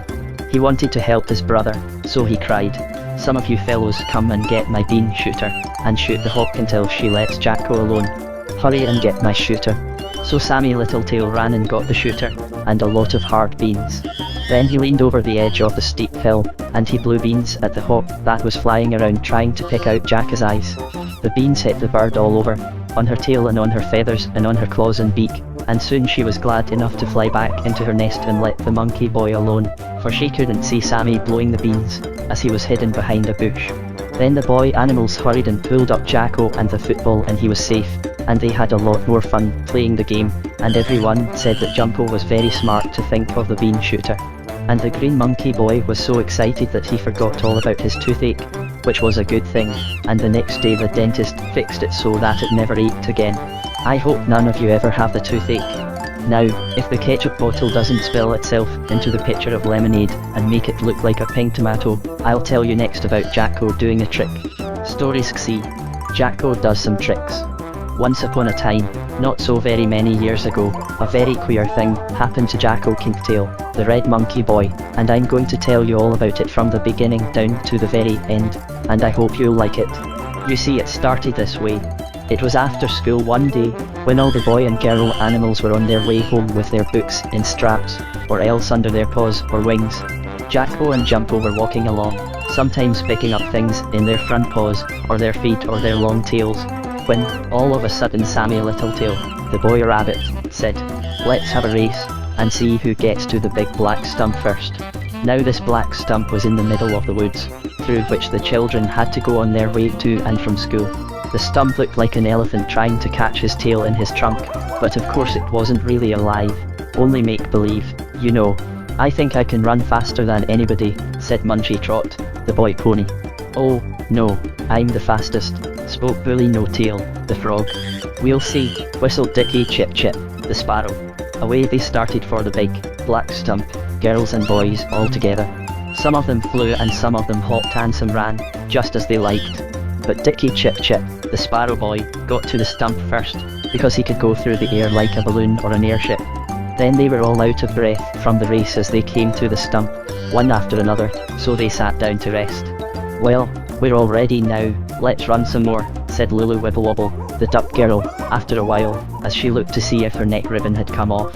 So they all started to run again, just as you do when you come from school, only Jacko Kinkytail didn't race with the others this time. "What's the matter?" asked his brother, looking back. "Aren't you coming with us?" "No, I'm too tired," said the little red monkey boy. "I'm going to sit here and rest a bit. I'll be home after a while, and you and I will have an auto ride, Jumpo." So Jacko stayed there by the big, black stump, while the others went on to race again. And the first thing Jacko knew was that he heard something moving in the bushes behind the stump. "My goodness!" he exclaimed, jumping up. "I hope that isn't a bad fox or a wolf." So he got ready to run, but before he could jump out of the way, out came a big black bear. And, no sooner had the bear seen Jacko, than the shaggy creature rushed up to the monkey, and tied a rope around his neck. "Now I have you," growled the bear. "Yes, I see you have," said Jacko, as he tried to get away, but couldn't. "Please let me go. Are you going to eat me?" "Oh dear, the monkey boy cried. "No, I'm not going to eat you," said the bear. "I'll tell you that much, anyhow. And I'm not going to let you go. I am going to take you all around the country with me to do tricks." "Do tricks?" cried Jacko, surprised like. "Yes, you see I used to be a performing bear, but I don't want to be one anymore. I used to ride a bicycle, climb up a tree, play that I was a soldier and waltz around when my master sang a funny song. But I'm tired of it, so I ran away, and now I want to make some money for myself to buy a pair of spectacles, so I can read. So I'm going to have a trick monkey of my own, and you'll have to be it. You and I will travel about, and you'll do the tricks, such as standing on your head, making funny faces, turning somersaults, tying knots in your tail, and swinging on a trapeze. You'll do the tricks, and the people will pay me the money for watching you. Then I'll be rich. Come along now," and the bear pulled on the rope which he had fastened about Jacko's neck. Well, the red monkey didn't want to go with the bear, but he had to. And oh, he felt dreadfully about leaving all his friends, and his brother and mama and papa, but there was no help for it. He thought, perhaps, some of his friends might see him and make the bad bear run away, but none of them did. Away through the woods went Jacko with the trained bear leading him. This wasn't the kind trained bear of whom I once told you. No, this was another one, a bad, savage, unpleasant creature. Pretty soon, after they had gone through the woods for quite a distance, Jacko and the bear came to a place where there were a whole lot of animal people. There were birds and cows and horses and dogs and cats and all like that, only they were animal people, you see. "Here will be a good place to show off some of your tricks," growled the bear. "We will have time before supper, so you will do them now and I will take up the collection. Lively. Dance and make funny faces. Stand on your tail." Then the bear pulled hard on the string about Jacko's neck and the poor monkey had to do all sorts of tricks. He made believe he was a soldier and marched around. He jumped over a stick of wood, pretended to beat a drum and ring a bell, and then he turned 2 somersaults, one after the other, as quick as a stick of lemon candy. "You are doing very well," whispered the bear in Jacko's ear, after he had taken up a collection. "Keep on and I will soon be rich. Now we will go a long distance and do more tricks." Well, Jacko didn't like that, and he didn't want to go so far away from home, especially when it was getting dark. And he wondered how he could get away. But he didn't see any chance, as the bear had tight hold of the string around Jacko's neck. Then Jacko thought of a plan. If he could only make some of the animal people understand that he didn't want to go with the bear, but, instead, wanted to go home, he felt sure they would help him. But he didn't quite know how he could tell them, for he knew if he spoke to them the bear might hear him and scratch him before he was half through telling everyone that he wanted to get away. By this time there was quite a crowd watching the bear make the monkey do tricks, when, all of a sudden, Jacko looked over the heads of the audience and saw Uncle Wiggily Longears, the brave rabbit gentleman, standing there with his crutch. Oh, if I could only make him see me and make him know who I am, he would save me, thought Jacko. So, without the bear telling him what to do, the red monkey suddenly began to make believe he was an automobile. He twisted the pinkum-pankum, tooted the horn, cranked the front part and turned on the gasoline. For he knew Uncle Wiggily would be interested in that sort of a trick and would help him. And, surely enough, just as Jacko was pretending to turn around a curve in a make-believe auto and run over a milk bottle, and the crowd was laughing and clapping and yelling like anything, Uncle Wiggily saw the monkey and cried out, "Why, if there isn't Jacko Kinkytail! I wonder what the bear is doing with him. I think he must have kidnapped him." Then the old gentleman rabbit cried, "Hey, you let my friend Jacko go." And Uncle Wiggily rushed forward with his crutch and banged it on a stone, making a noise like a gun, and he looked so angry that the bear let go of the rope and quickly sneaked away where no one could find him. So Jacko was free, and didn't have to do any tricks unless he wished to. Then Uncle Wiggily took him home, and they arrived just as Mrs. Kinkytail was sending out old dog Percival to look for her son and tell him to come to supper. So that's how Jacko escaped from the bad bear. And on the next page, in case the stove lifter doesn't pull out the carpet tacks and feed them to the goldfish, I'll tell you about Jumpo and the paper cup. Stories XC. Jumpo and the paper cup. One day, when Jacko and Jumpo Kinkytail, the red and green monkey boys, were coming home from school, Jacko said to Jumpo, "I have 5 cents that I have been saving up for a long while. Now I'm going to buy a bag of hot roast peanuts, and I'll give you some." "Oh, fine," cried Jumpo. "But where can you buy any peanuts in these woods?" For you see, at the time the monkey boys were going home through a place where the trees grew thick and tall, almost up to the sky, it seemed. "Oh, perhaps we will meet someone with a hot peanut wagon, or we may come to a store where they sell them," said the red monkey. "You look on the side of the path, Jumpo, and I'll look on this side." So they did this, looking as hard as they could look, for they were quite hungry for peanuts, but all they could see were the brown leaves being blown about in the wind. "I guess there are no peanuts here," said Jacko at length. "We will have to wait until we get home." "No!" exclaimed Jumpo, as he tied his tail in 3 hard knots and untied it as quickly as you can watch the baby shake his rattle box. "I'll tell you what we'll do," said Jumpo. "You let me take the 5 cents, and I'll go look for a peanut wagon in the woods. Then you stay here and watch for one to come along. If one does come, you kindly ask the man to wait here until I get back with the money. For, of course, I may not find anybody with peanuts. But how can I tell you to come back with the money when you're away off in the woods?" Jacko wanted to know.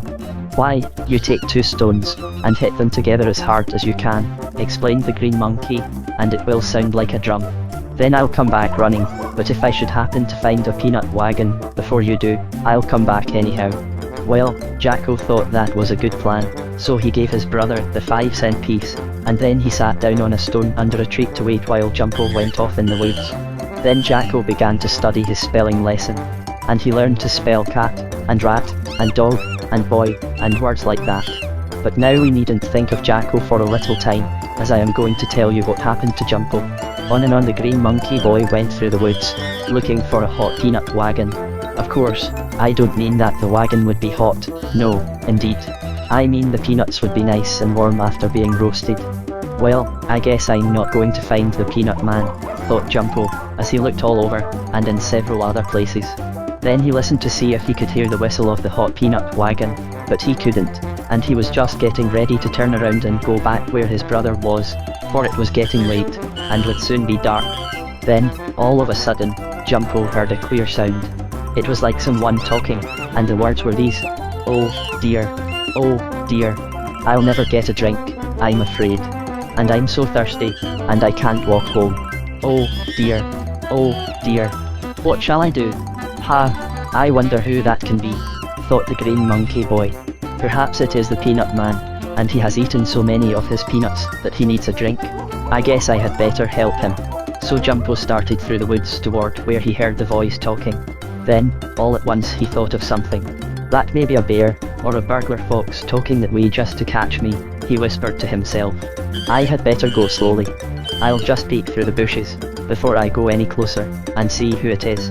Then Jumpo looked through the bushes. And whom do you suppose he saw, sitting on a stump near a little spring of water? Well, I don't believe you'd ever guess, so I'm going to tell you. It was Uncle Wiggily Longears, the old gentleman rabbit, and Uncle Wiggily was looking at the spring of water and saying, "Oh, dear," so many times that Jumpo couldn't count them. "Ha! There is no danger for me now," exclaimed the green monkey boy. "I must go and help him." "Why, what is the matter, Uncle Wiggily?" asked Jumpo as he walked toward him. "Oh, it is you, is it, Jumpo?" spoke the rabbit.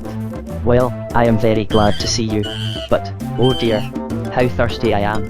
I ate some salted muskmelon with pepper cabbage sauce on it for dinner, and I am so thirsty that I don't know what to do." "But why don't you drink, when you're so close to a spring of water?" asked Jumpo. "Ah, why indeed," said Uncle Wiggily. "Well, the truth of the matter is that I have no drinking cup, so how can I get a drink?" "That is easy," said Jumpo. "Do as we boys do. Lie down flat on your face, and sip up the water. Here, I'll show you," and Jumpo stretched out on the ground, and took a long drink from the spring. "Very fine, for you," said Uncle Wiggily. "I tried that way, but every time I began to sip up the water it squirted up my nose, and it tickles me, and I have to sneeze, and when I sneeze I can't drink." "No one could. You just try it. Sneeze, please." So Jumpo did, and surely enough he couldn't drink and sneeze at the same time. "Did you try to dip up some in the top of your hat?" asked Jumpo.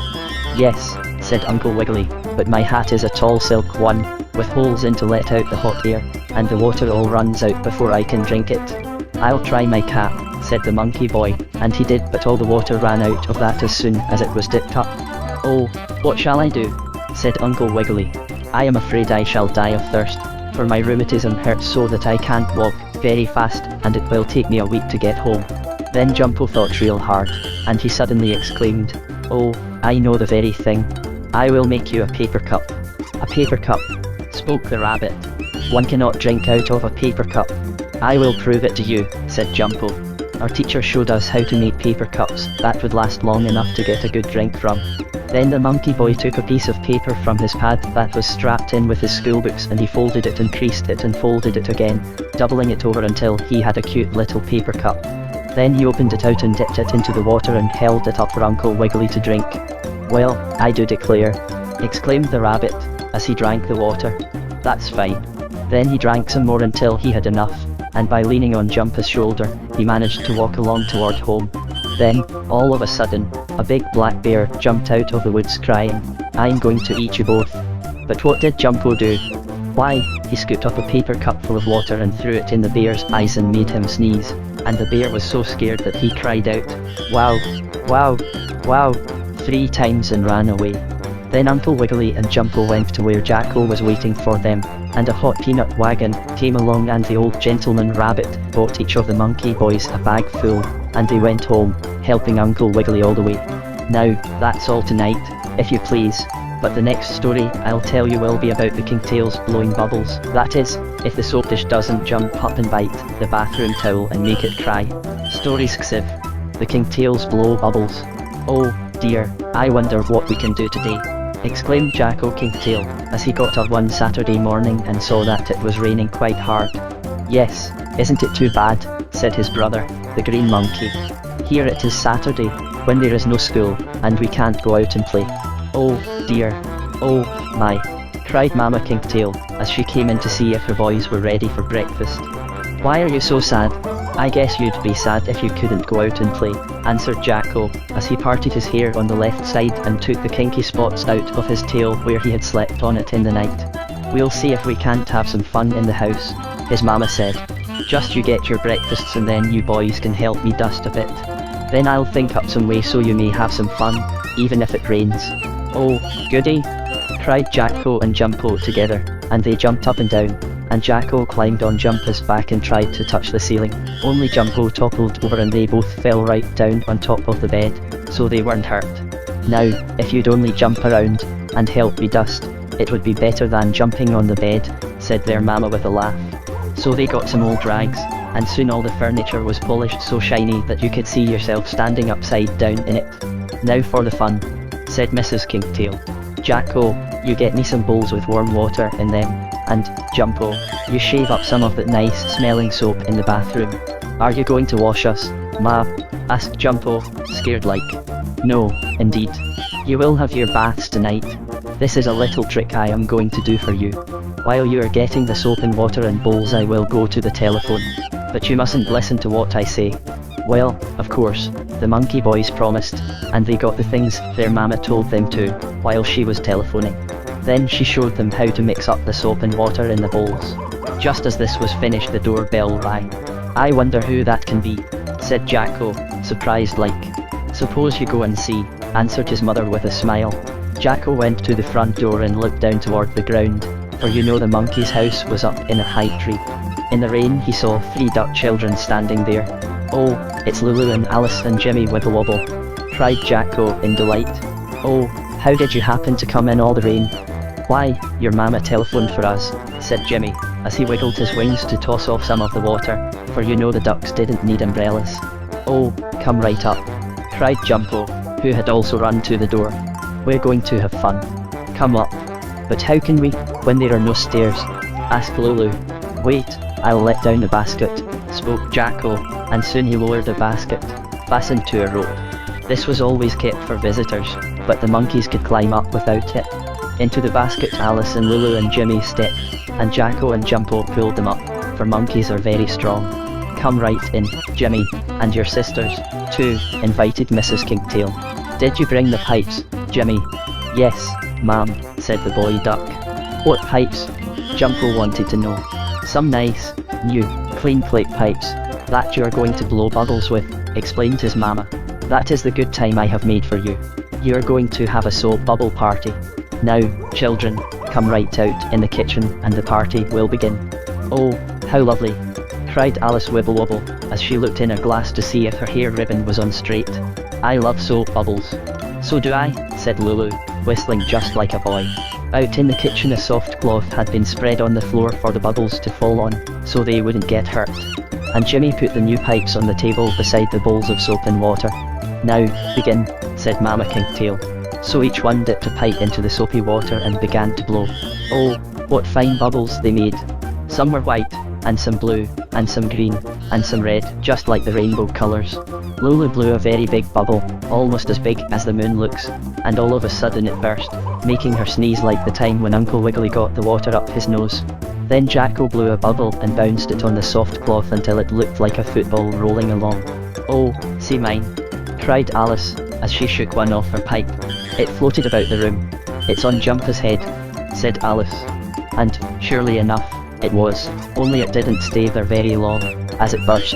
And Jimmy Wibblewobble blew one that almost reached the ceiling. Then Jumpo blew 2 at once, like twins, and they stayed on the cloth a long time.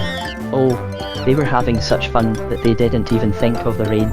They blew hundreds of bubbles, and laughed and shouted until you would have thought there were a dozen children at the party. And then, all of a sudden, something happened. All at once there was a noise at the window, and a great big black bear poked his head in. He gave a growl and cried, "Ah, ha, now I'll have plenty for my supper. I am very fond of monkeys and ducks. I'm glad I climbed up the tree to get you. All ready now, I'm coming in. You get right out of here, you bad bear," cried Lulu. "No, I will not," said the bear, savage-like. "I'll go tell my mama if you don't," said Jacko, for Mrs. Kinkytail wasn't in the kitchen just then. "I'm not afraid," growled the bear. "Here I come in after you." Well, he was just getting in through the window, when Lulu Wibblewobble cried, "Oh, let's blow a whole lot of bubbles at him and scare him." And that's what those brave animal children did. They dipped their pipes in the soap and water and blew 40, 11, 16, 21 bubbles and shook them at the bear. And my, how frightened he was. He'd never seen soap bubbles before, and he thought they were red and green and yellow and blue cannon balls, going to hit him on his nose and toes.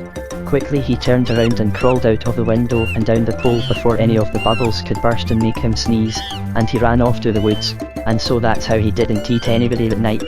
Then Mrs. Kinkytail came in and heard what happened, and she said Lulu was a very bright little duck girl to think of it. Then the mama monkey called, "Come into the dining room now and have ice cream and cake." And, oh, wasn't it good? Then they blew more bubbles and soon the party was over, and Jacko and Jumpo were glad it had rained. Now on the next page, if the boy who lives in the corner house doesn't lose his roller skates down her chimney and make it sneeze, you may read about Jacko and the paper chain. Stories. Jacko and the paper chain. Now sit up nice and straight, children, said the owl school teacher, one day, and pay close attention.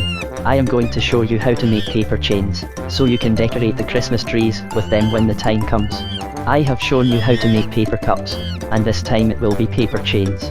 And the paper cup was very useful, thought Jumpo, as he remembered the time he had given Uncle Wiggily a drink from it. I don't see how you can make chains out of paper, said Jacko in a whisper to his brother. Oh, you must not talk in school, exclaimed the teacher quickly, for it takes your minds off your lessons. Now look at me and do as I do. But even when the teacher took out some squares of prairie-coloured paper and began cutting them in strips with her scissors, Jacko couldn't understand how she was going to make a chain that way. For chains are made of iron or steel or silver or gold, and not paper, he thought. But I'll wait and see. The teacher took a narrow strip of red paper, and she pasted the two ends together, making a little ring. Then she slipped another narrow strip of paper, coloured green, inside the first red ring, and she fastened the ends of the second strip together, making a second ring, right inside the first, like a watch chain. And so she went on until she had about 16 rings all fastened together, and that was a paper chain. Now you try to make one, said the owl teacher, and all the animal children did.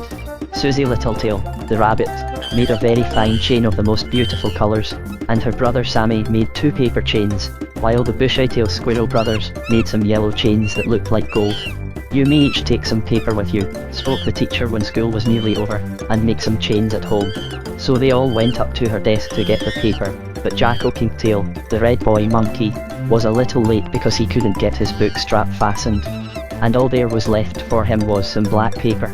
All the pretty coloured pieces had been given away. Never mind, said the teacher, kindly, I'm sure Jacko will make a very good black paper chain. Now school is over. Run home. So they all ran home.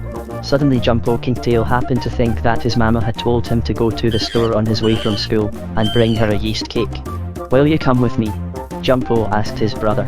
Oh, I don't want to, answered Jacko, but I'll wait here in the woods for you. All right, said Jumpo, so off he started to the store. Well, Jacko sat down on a hollow stump, taking good care not to fall in it and get his long tail all tangled up. He had his squares of black paper with him, and also a pair of scissors, and some paste which the teacher had given him. I think I will start to make my paper chain now, he said to himself when he had been sitting there a little while. Then I won't have to do it at home, and Jumpo and I can go for a little ride in our auto. So he cut the black paper into strips, and made rings of them, fastening them together, one inside the other, until he had a nice long chain. Ha! That is very fine, thought the monkey boy. I will have it all done when Jumpo comes back. He was holding up the chain by the end, to see how long it was, when, all of a sudden, he heard a noise in the bushes. At first he thought it was his brother, coming with the yeast cake, but, somehow it didn't sound like the green monkey. It was a crashing, bashing, rashing, smashing sort of a noise, and Jacko began to be afraid, thinking it might be the burglar fox. And then, before he could stand up and sing a song about 24 blackbirds baked in a rice pudding, out from the bushes came the savage scalery alligator, with the double-jointed tail. Oh, but that alligator was savage. And how he glared at Jacko with his mean, green eyes. Then the bad creature smacked his jaws together like an automobile running over a pair of roller skates. Ah, ha, cried the alligator. At last I have a monkey for supper. I would like a red one and a green one, but as long as there is only a red one I'll eat him. Are you really going to eat me? Asked Jacko, dropping the paper chain and the paste and the scissors. He was real scared. I am, said the alligator, and if your brother was here I'd eat him also. Then Jacko was glad his brother hadn't come back. Nearer and nearer came the alligator, with his mouth wide open. And, oh, how frightened Jacko was. He didn't know what to do. Please, Mr. Alligator, don't eat me, he cried. Yes, I must eat you, said the unpleasant creature, with the double-jointed tail. And he stood up on the end of it and waggled his head up and down and sideways and opened his mouth still wider. Well, of course, Jacko didn't want to be eaten up, but he didn't know how to get out of it, until all of a sudden, he thought of a plan. His paper chain. It was black, and looked just like one made of strong iron. Perhaps he could fool the alligator. All at once the red monkey boy caught up the rings of paper, all pasted together. Very quickly he threw the chain around the alligator's neck, and then he fastened both ends of the chain to the stump with strong paste. And he had the alligator fast in the paper chain. Then Jacko jumped to one side and cried out, "Now you can't get me, bad Mr. Alligator, for I have you chained fast to the stump. You can't get away, and you can't eat me." Well, that alligator looked at the paper links of the paper chain around his neck and fast to the stump. And as the paper was black, and looked like iron, the savage creature, with the double-jointed tail really thought it was iron. So he didn't try to get away, for he knew he couldn't break iron, but if he had known that it was only paper, he could have broken away as easily as not, just by one flip-flop of his tail, or by biting the paper with his strong teeth. But you see he didn't know. "Now, I have you fast," cried Jacko. "Oh, please let me go," begged the alligator. He it was who was scared now. "Never," exclaimed Jacko. "I am going to run and meet my brother and we will go home. You can't catch us, for you are held fast." So Jacko ran to meet Jumpo and told him how he had caught the alligator with the paper chain, and Jumpo was very glad. Then the monkey brothers went safely home, and the alligator stayed in the woods chained fast to the stump. But in the night it rained, and the water melted the paste so that paper chain came all apart. Then the alligator was loose, and when he saw how he had been fooled with just paper, he was as mad as anything. Yes, really he was. But he couldn't catch Jacko and Jumpo.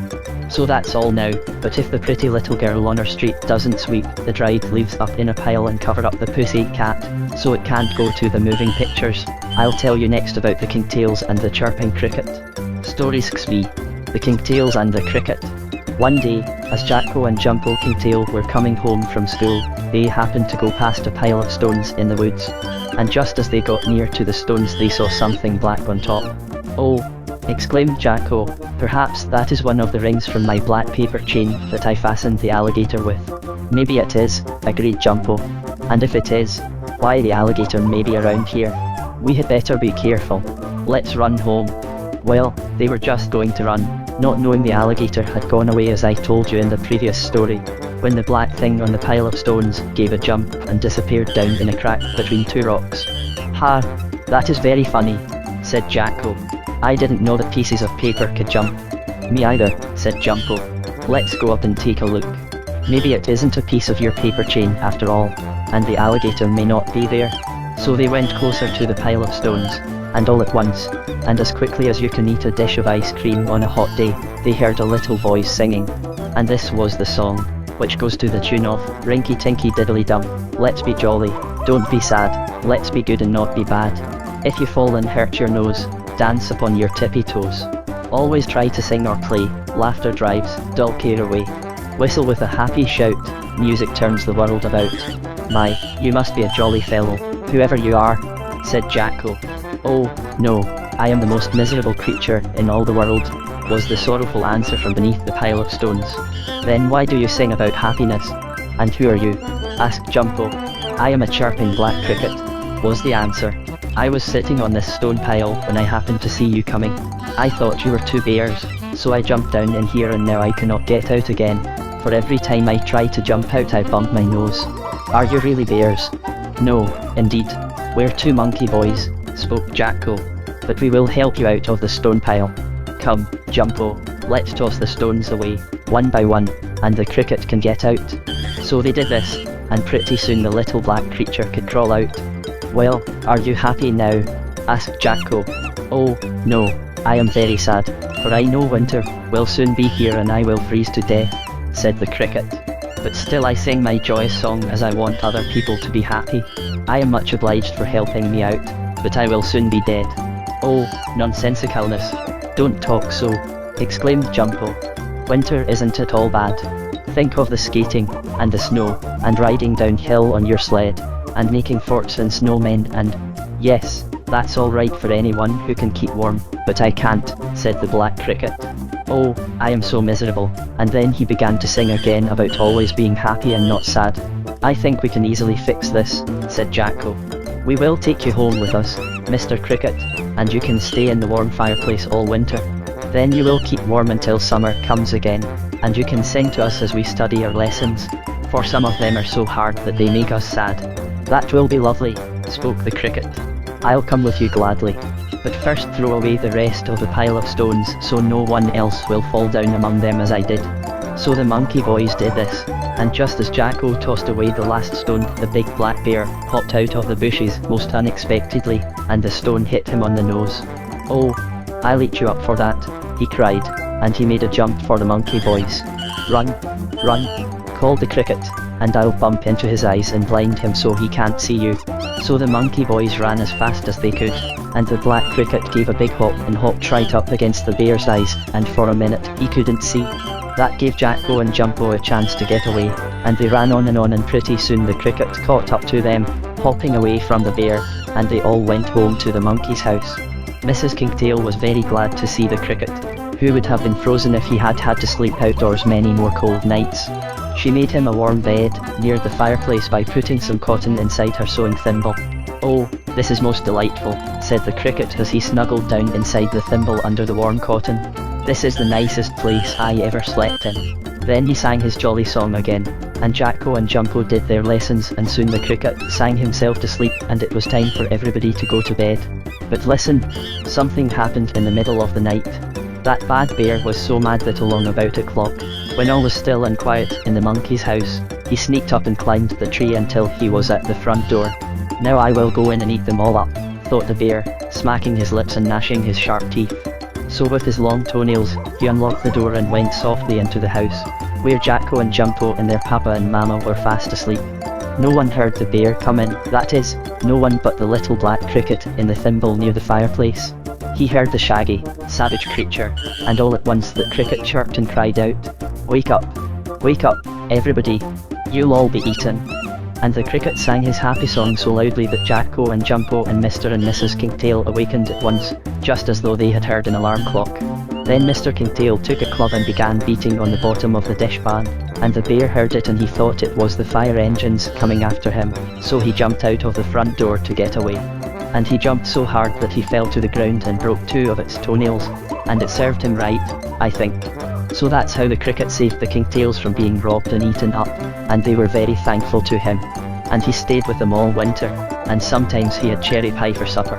Now next I'm going to tell you about the Kinkytails and the doll's house, that is, if the alarm clock will stop making figures all over my paper so I can write the story, and if the coffee pot doesn't step on the rolling pin's toes.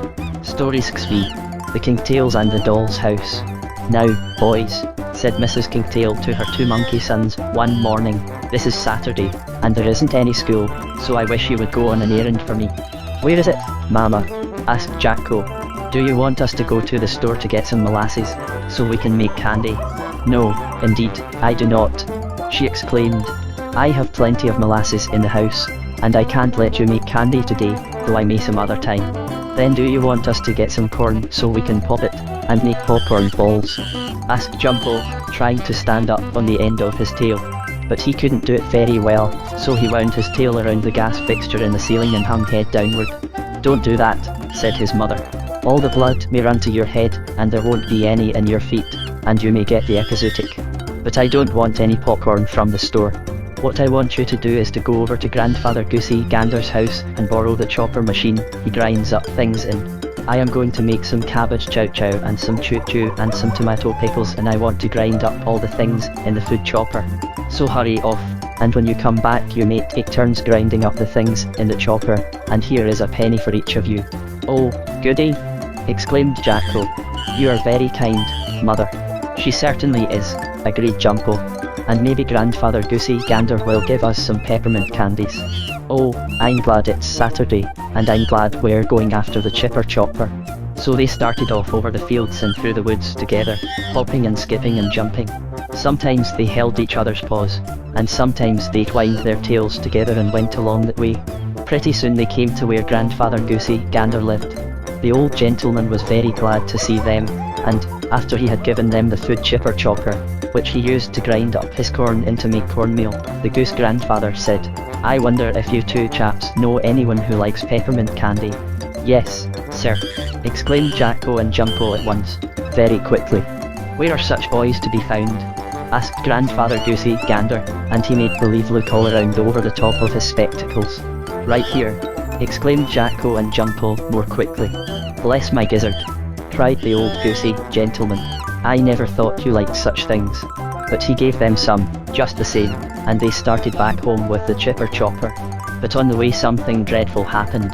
Just as those two boys were going through a dark place in the woods, there was a rustling in the bushes and out jumped the burglar fox. Ah, ha, now I have you, he cried. But he spoke too soon, for, just as he made a grab for Jacko and Jumpo, they darted away and ran as fast as anything, if not faster.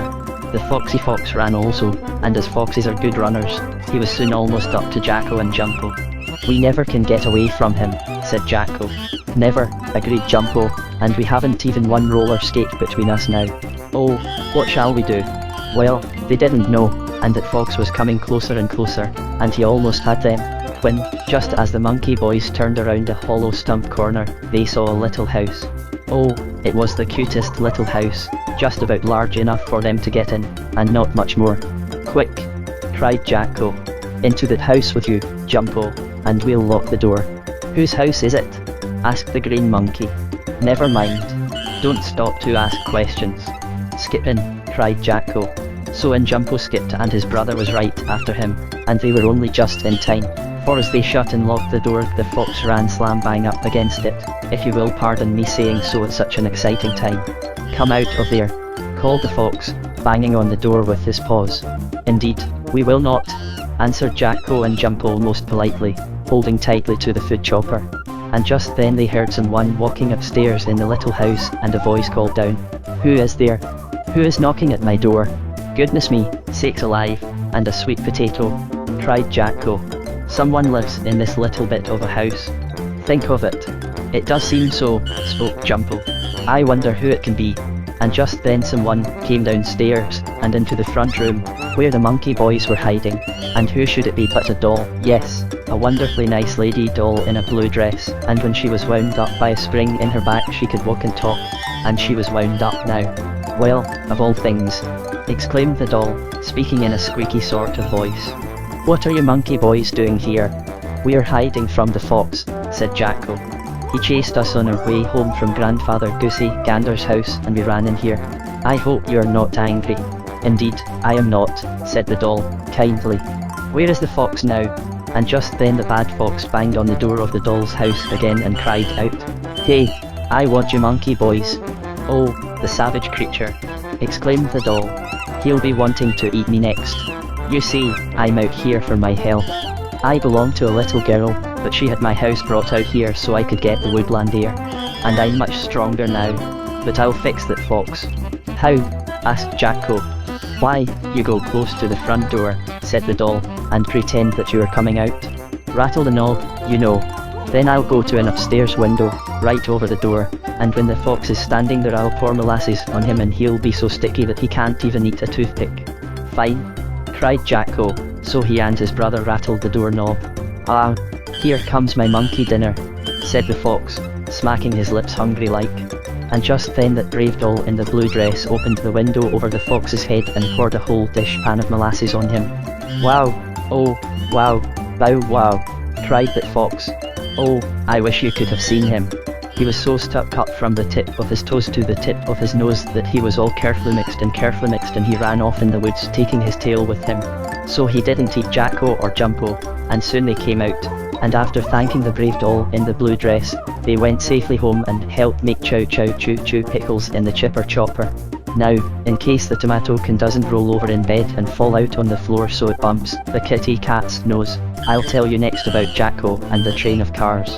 Story 6b. Jacko and the train of cars. May we go over to Sammy Littletail's house and play this afternoon, Mama? Asked Jacko Kinkytail as he and his brother came home from school. It was about 3 days after the monkey boys had hidden from the fox in the doll's house. What about your school lessons and homework? Asked the monkey boy's mother. Oh, we both did fine today, and we both went to the head of the class, said Jumpo. First I went up and then Jacko went, and we haven't much homework to do, only some spelling words to learn. Then you may go, said Mrs. Kinkytail, but be sure to be home for supper. So they promised, and away they hopped through the woods toward the place where the Littletail rabbit family lived. "What shall we play when we get there?" asked Jumpo, as he wound his tail around the low limb of a tree and swung himself across a little brook as nicely as you can fold your napkin. "Oh, we'll play tag, and hide and go seek, and maybe football," spoke Jacko. "Perhaps Susie Littletail has been helping her mother bake a cake or a pie, and she might give us some." "I'm not saying for sure," said Jacko, as he winked both his eyes, "but she might." "Oh, I wish she would," cried Jumpo. "When we go in, we'll just sort of look hungry, and when they ask us what's the matter we'll say we haven't had any pie or cake in a long time. For you know Mama doesn't allow us to ask for things to eat when we go calling, but that wouldn't be asking, would it?" "I guess not," said Jacko, slow and thoughtful like. Well, they were soon at the rabbit children's house and they saw Sammy Littletail outside. He was playing with his football, and when he saw Jacko and Jumpo he cried, "Oh, goody! Now we can have a game," and he kicked the ball away up in the air, so high that when it came down it stuck in the top of a tree. "Now see what you did, Sammy," cried his sister Susie, sorrowfully. "You can't get your ball," and there she stood in the door, with an apron on, and that apron was covered with flour dust. Yes, really it was. "Hey, what did I tell you?" whispered Jumpo to Jacko. "They're baking cake, all right. See the flour on Susie's apron. I'm going to look hungry. And I'm going to get the football," said Jacko. "Maybe that will surprise Susie, and she'll offer us some cake without us looking hungry. Here I go." "Good," cried Jumpo, and before he could say anything more up the tree scrambled the red monkey to where the football was caught on a crooked branch. "Look out! Here it comes down," cried Jacko, in about a minute, and, surely enough, down came the football bouncing up and down like a bowl full of jelly on Christmas morning. "Oh, fine," cried Sammy. "I thought I would never get it back again. Isn't there something I can give you and your brother, Jacko?" "Well," said Jacko, slow and hungry like, "we might have." "I know the very thing," cried Susie. "I have just baked some cherry pies for Uncle Wiggly Longears and I know he'd want you to have some. Come in and I'll cut one." "Oh, if this isn't the best luck," exclaimed Jacko. "We didn't have to ask, so it's all right. Eh, Jumpo?" "Sure," said Jumpo in a whisper. "I just wish you could have had some of the cherry pie, but of course you couldn't, for there wasn't any left." Then pretty soon the monkey boys and Sammy went outside to play football again. And, all of a sudden, as Jumpo kicked the ball, it bounced on Sammy's nose and made it bleed. Oh, how the poor rabbit boy's nose did bleed. He cried and cried again, and Susie and his mama, the muskrat lady housekeeper, Nurse Jane Fuzzy Wuzzy, came running out. They did all they could for him, such as putting a cold key down his back and making him chew paper, and they even put some paper under his upper lip, but it did no good, for the nose still bled. "We must send for Dr. Possum at once," said Mrs. Littletail. "He will have to come in a hurry to stop the bleeding."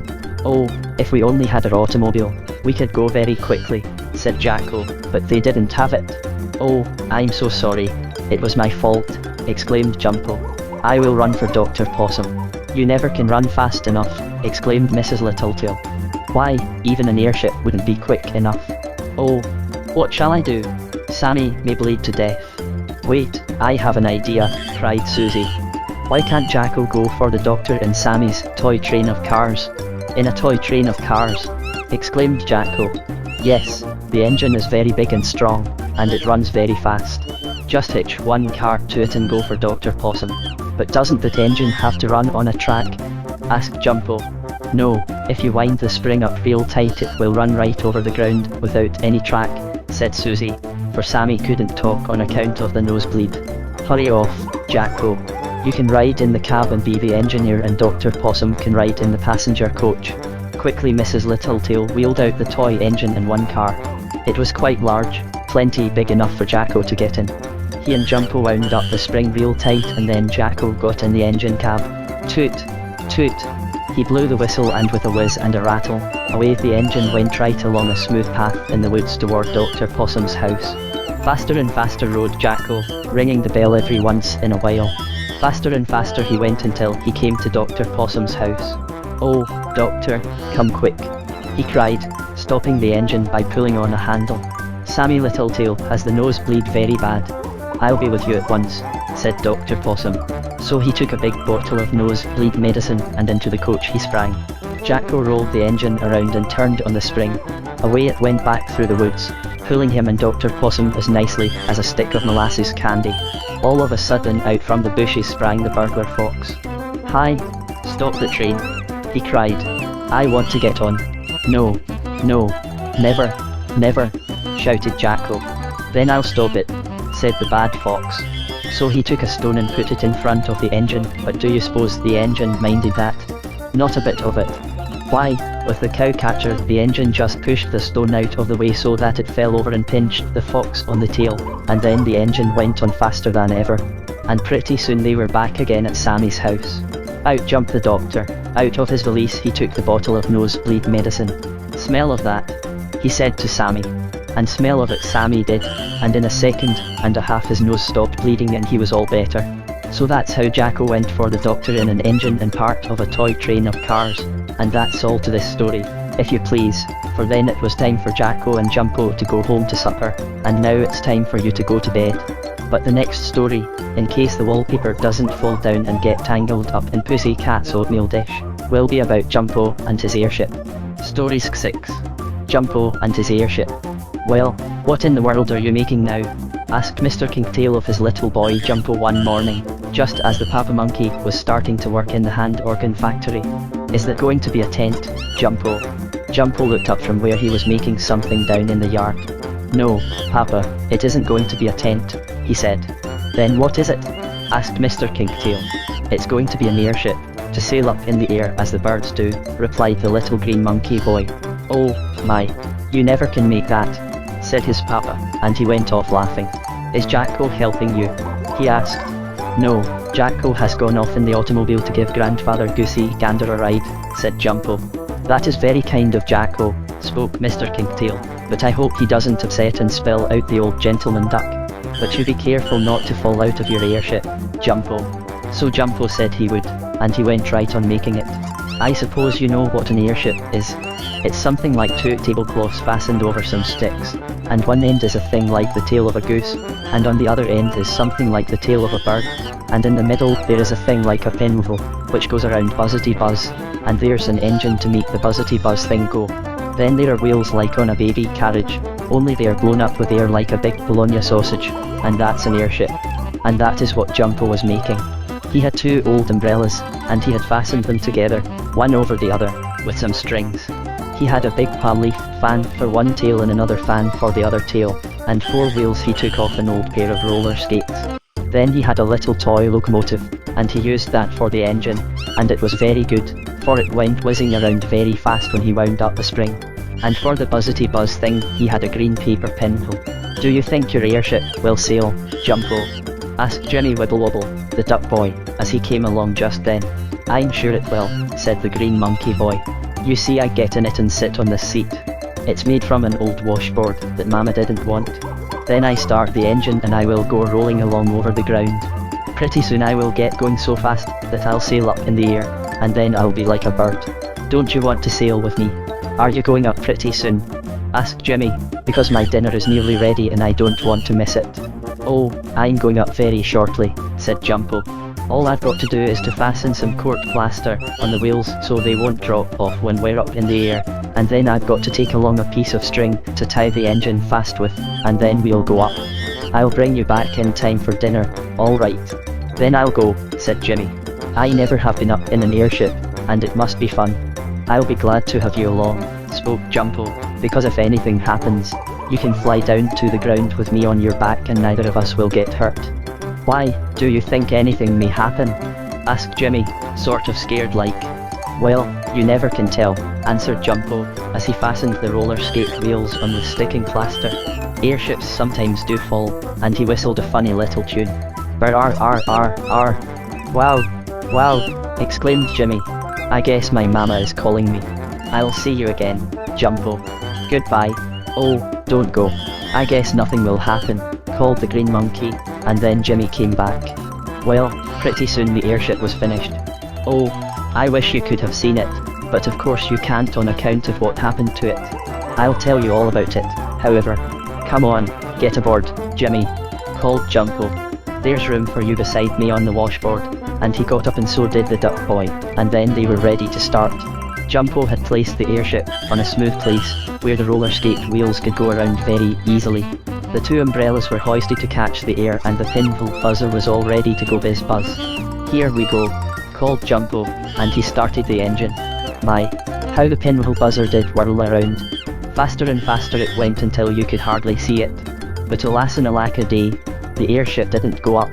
What's the matter? Asked Jimmy anxious like. Oh, I see, cried Jumpo, looking over the side. I put too much court plaster on the roller skate wheels, and they're all stuck up. I'll soon fix it. Well, it didn't take him long, and once more he started the engine. Faster and faster went the buzzer. The airship began to shiver and to shake, and then all of a sudden it began rolling over the ground. Oh, we're moving, cried Jimmy. Of course we are, said Jumpo proudly. I told you we'd fly like a bird. And then, would you believe me, that queer airship did go in the air a little distance, because the wind got under the umbrellas and lifted them up. Up and up it went, with Jimmy and Jumpo in it. Wow, isn't this great? Cried Jumpo. Yes, we're right over our duck pond, said Jimmy.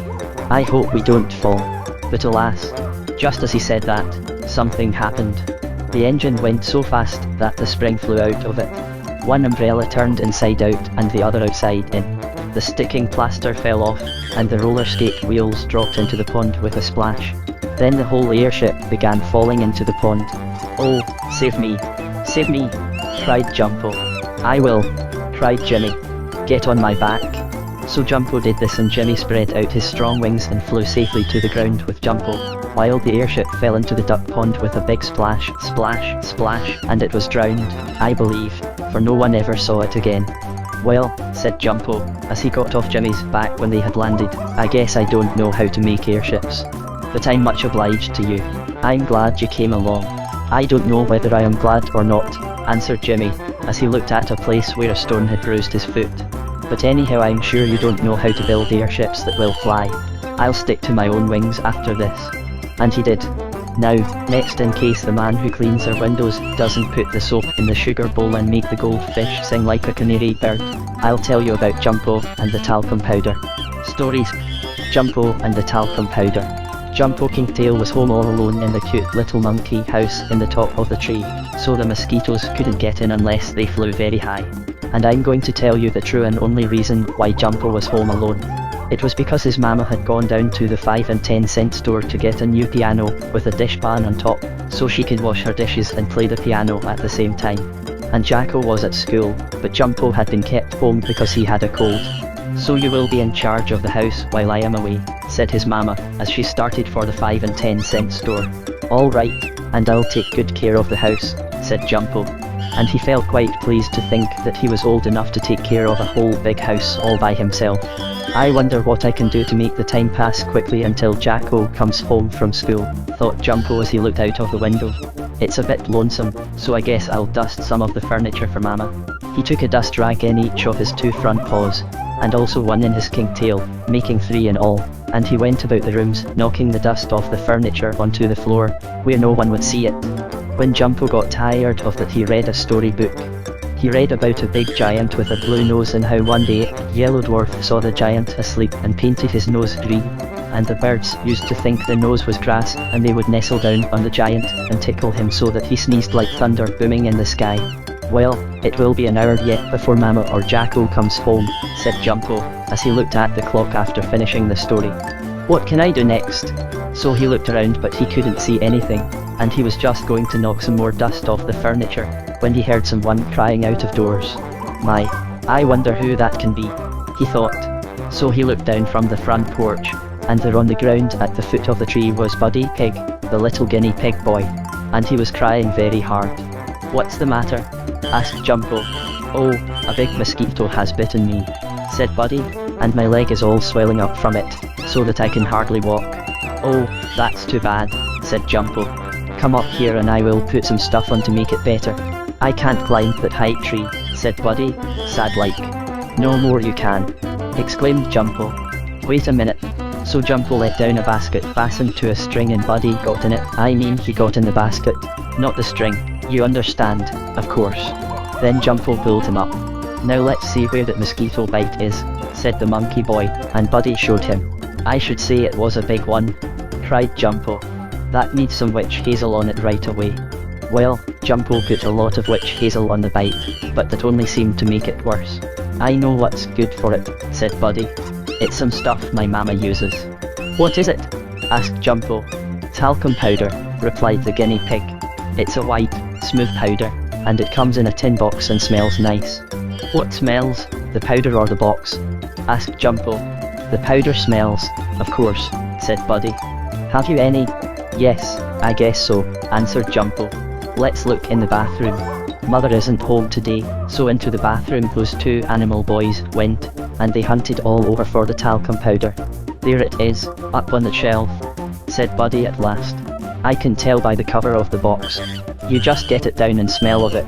So Jumpo curled up his tail, reached it up and wound it around the box just as an elephant in the circus winds his trunk around a peanut, and the monkey boy lifted down the talcum powder box.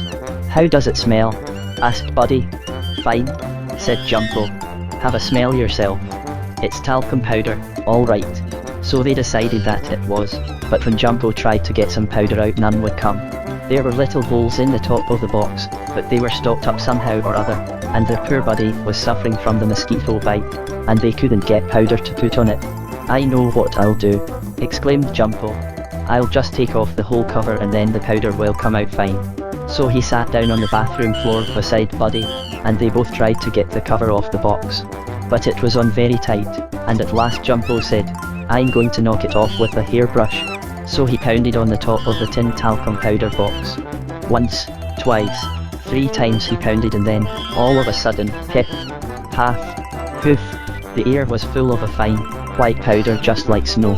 It drifted and sifted all over the bathroom, and scattered itself all over Buddy and Jumpo. Into their fur it went, all over Jumpo's fuzzy little face, and even down to his hairy paws. And Buddy was just as bad. You see, the cover came off the box so quickly that they didn't either of them have time to get out of the way. But, oh, goodness, you should have seen that bathroom. There was a pile of talcum powder on the floor, and some in the bathtub, and some in the wash basin, and some on the towel rack, and even on the hairbrush, just as if it had been painted white. What do you think of that? "Oh, just look at yourself," cried Buddy to Jumpo. "You look like a snowman." "And look at yourself," said Jumpo. "You look like a fuzzy, white, woolly dog." "But it smells good," cried Buddy, "and my mosquito bite is all better. And I guess we'd better try to scoop up some of this powder before my mother comes home," said Jumpo. So he and Buddy were brushing it up off the floor when, all at once, the front door opened, and in came Mrs. Kinkytail. She saw the 2 white, powder-covered little animal boys, and she screamed, "Oh my! What has happened? Fire! Police! Burglars! Who are those 2 clear white things in my bathroom? Where is my little boy Jumpo? Has someone taken him?" "Here I am," cried Jumpo, with a laugh, for his mama really didn't know him, all white as he was. And she didn't know Buddy, either. "Are you sure it's you, Jumpo, and not a white rabbit?" she asked, after a while. "Oh, yes, Mama," he said. "I was putting some talcum powder on Buddy's mosquito bite, and the cover came off all at once." "Off the box, not off my bite," said Buddy, careful like. "Oh, I see," exclaimed Mrs. Kinkytail with a laugh. "Well, I hope the bite is better. And now I must get the whisk broom, and dust the powder off you boys." "Oh, what sights you are." But they were soon clean, and they smelled like perfume for a long time after that. And the next time Jumpo wanted talcum powder, he asked his mama for it, and he didn't try to open the box himself. Now, if the bottle of perfume doesn't spill itself into the bathtub and make a smell like a pocket handkerchief, I'll tell you next about Jacko washing the dishes. Stories C. How Jacko washed the dishes. One morning, when Jacko Kinkytail, the red monkey boy, woke up, he heard his papa rattling the pots and pans and dishes out in the kitchen. "Ha, that's queer," said Jacko. "I wonder what Papa is doing out there, and I wonder why Mother isn't up." Then he looked over in the bed where Jumpo slept, and Jumpo wasn't there. "Why, where's Jumpo?" thought Jacko, and then he happened to remember that Jumpo had gone on a visit to Buddy Pig, and had stayed there all night. So that's why he wasn't home. "But still I wonder what Papa is doing in the kitchen," said Jacko to himself. "I guess I'll get up and find out." Then he smelled the coffee being made, and pretty soon he saw his papa going upstairs with a hot cup of coffee in his hand. "What is the matter, Papa?" asked Jacko. "Your mother has a headache," answered the monkey gentleman, "so I got up to make her some coffee and get the breakfast. And you may help if you like." "Oh, I'm so sorry Mama has a headache," spoke Jacko, "but I am glad I can help you get the breakfast." So Jacko and his papa had a pretty good meal. Of course, not as nice as when Mrs. Kinkytail got it, but pretty nice. Only Mr. Kinkytail put salt on the table instead of sugar, and he put on the molasses pitcher instead of the cream jug. But still they got along pretty well, though coffee with molasses and salt in it isn't very good. "Now Jacko," said Mr. Kinkytail, as he got ready to go down to the hand organ factory, where he worked, "your mama will not be able to get up today, so I want you to stay home from school and help about the house all you can." "I will," exclaimed Jacko, "and I'll even wash the dishes." Then he went up very, very softly to the room where his mama was lying down with a headache, and he crept in, oh, so gently, so as not to make it ache any worse, and he whispered, "I love you, Mama, and I'm going to wash the dishes." "You are a dear, good monkey boy," she said, as she kissed him. Then he went out softly and closed the door. "Now to wash the dishes," exclaimed the red monkey, as he got the soap and hot water and a pan and a rag, and, well, whatever else you have to wash dishes. "It's been a long time since I washed any, but I used to do it when I was a little boy and my mama was sick, so I know boys can do it." Well, now, all of a sudden, as Jacko was washing away at the dishes, and, maybe, splashing a little sudsy water on the floor, mind I'm not saying that last part for sure, but maybe, all of a sudden, I say, he heard someone down on the ground calling at him, "Sissy boy, has to wash the dishes. Girly boy, has to wear an apron. Oh, what do I know about you?" And, looking out of a window, Jacko saw Muxy Smuxy, another monkey boy, peeking in at him. Muxy Smuxy was a bad sort of a monkey boy. He didn't mean to be bad, but he just couldn't help it, and very often he called the other animal children names, and threw stones at them and did such like things. Sissy boy, cried Muxy Smuxy again, and he made a face at Jacko. Jacko was just going to call something back at Muxy Smuxy, when all at once along came Susie Littletail, the rabbit girl. She heard what Muxy Smuxy was saying. "Shame on you," cried Susie, pointing her paw at Muxy Smuxy. "Shame on you to make fun of Jacko. Jacko is a good boy and he stayed home from school today to wash the dishes for his mama because she had a headache. I know, for I met Mr. Kinkytail as he was on his way to work, and he told me. So I asked my mama if I couldn't come over to help Mrs. Kinkytail do the work. Shame on you for making fun of Jacko. Someday you may have to wash the dishes yourself." Say, I just wish you could have seen Muxy Smuxy when Susie got through talking to him. His fuzzy face flushed all red and he dug his paw down in the dirt bashful like, and then he felt very much ashamed for having made fun of Jacko when his mama was sick. I didn't know all that," stammered Muxy Smuxy. "I'd like to help you wash those dishes myself, Jacko, if you'll let me." So this shows that Muxy wasn't bad all the way through, you see. Nobody is, I guess. There are good spots in everybody, only some folks have more spots than others. "Sure, I'll let you help me wash the dishes," said Jacko. "It's lots of fun, and it makes your hands real clean. Come on up." So he let down the basket on a rope and pulled Muxy Smuxy up to the house on top of the pole. "Can't I come up, too?" asked Susie. "Sure," cried Jacko, and then he and Muxy pulled up the rabbit girl.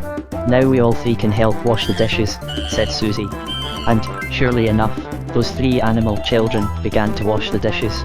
But Jacko and Muxy Smuxy splashed the sudsy water about so that Susie said, "Oh, you had better let me finish, boys, and you can set the house to rights and dust and sweep." Now, of course, girls can wash dishes better than can boys, I know that very well, and Susie had them all washed and dried while Jacko and Muxy were sweeping and dusting the dining room. And very nicely they did it, too. And then, all of a sudden, there was a noise out in the kitchen. Susie screamed and cried, oh dear, he'll get me, run quick," cried Jacko to Muxy Smuxy. So they ran out, and there was the burglar fox getting ready to jump at Susie. Somehow or other the fox had managed to pull himself up the tree in the basket, the rope of which Jacko had forgotten to take in after Susie was raised up by it. "Now I'm going to have a good dinner," cried the fox, smacking his lips. No, you're not, either, yelled Jacko, and then and there he caught up the big dishpan full of water and threw it at the fox, through the water, not the dishpan, you understand. And that fox in an instant was as wet as if he'd fallen into a mill pond, and he was so scared and frightened and alarmed and astonished and curse-flustered that he slid down the rope so fast that he burned his tongue. Then the fox ran away, taking his tail with him, and that's how he didn't hurt Susie. And I think Jacko and Mugsy Smugsy were very brave to drive him away. And pretty soon all the housework was done and the children could go down and play, and in a little while Mrs. Kinkytail's headache was all better, and she got up. Mrs. Kinkytail was very thankful to Jacko when she found what he had done, and this teaches us that monkey boys are sometimes as good as girls about doing housework. Mr. Kinkytail, too, was proud of his little son, and he said he would take the whole family to the moving pictures as a treat. Oh, that will be jolly, cried Jacko, and Jumpo said the same thing. Then they all went to the show, and in the next story, if they... Oh, there I go again. I forgot that I have in this book all the stories it will hold, so if I make any more I'll have to put them in another. And the next bedtime book will be called Curly and Floppy Twisted-tail, and the stories will be about some cute little pigs. Curly is the name of one and Floppy of the other, and they did the funniest things you ever heard about. So just please wait for that book, which will be ready for you before very long. I hope you will like it. And now I'll say goodbye for a time. The end.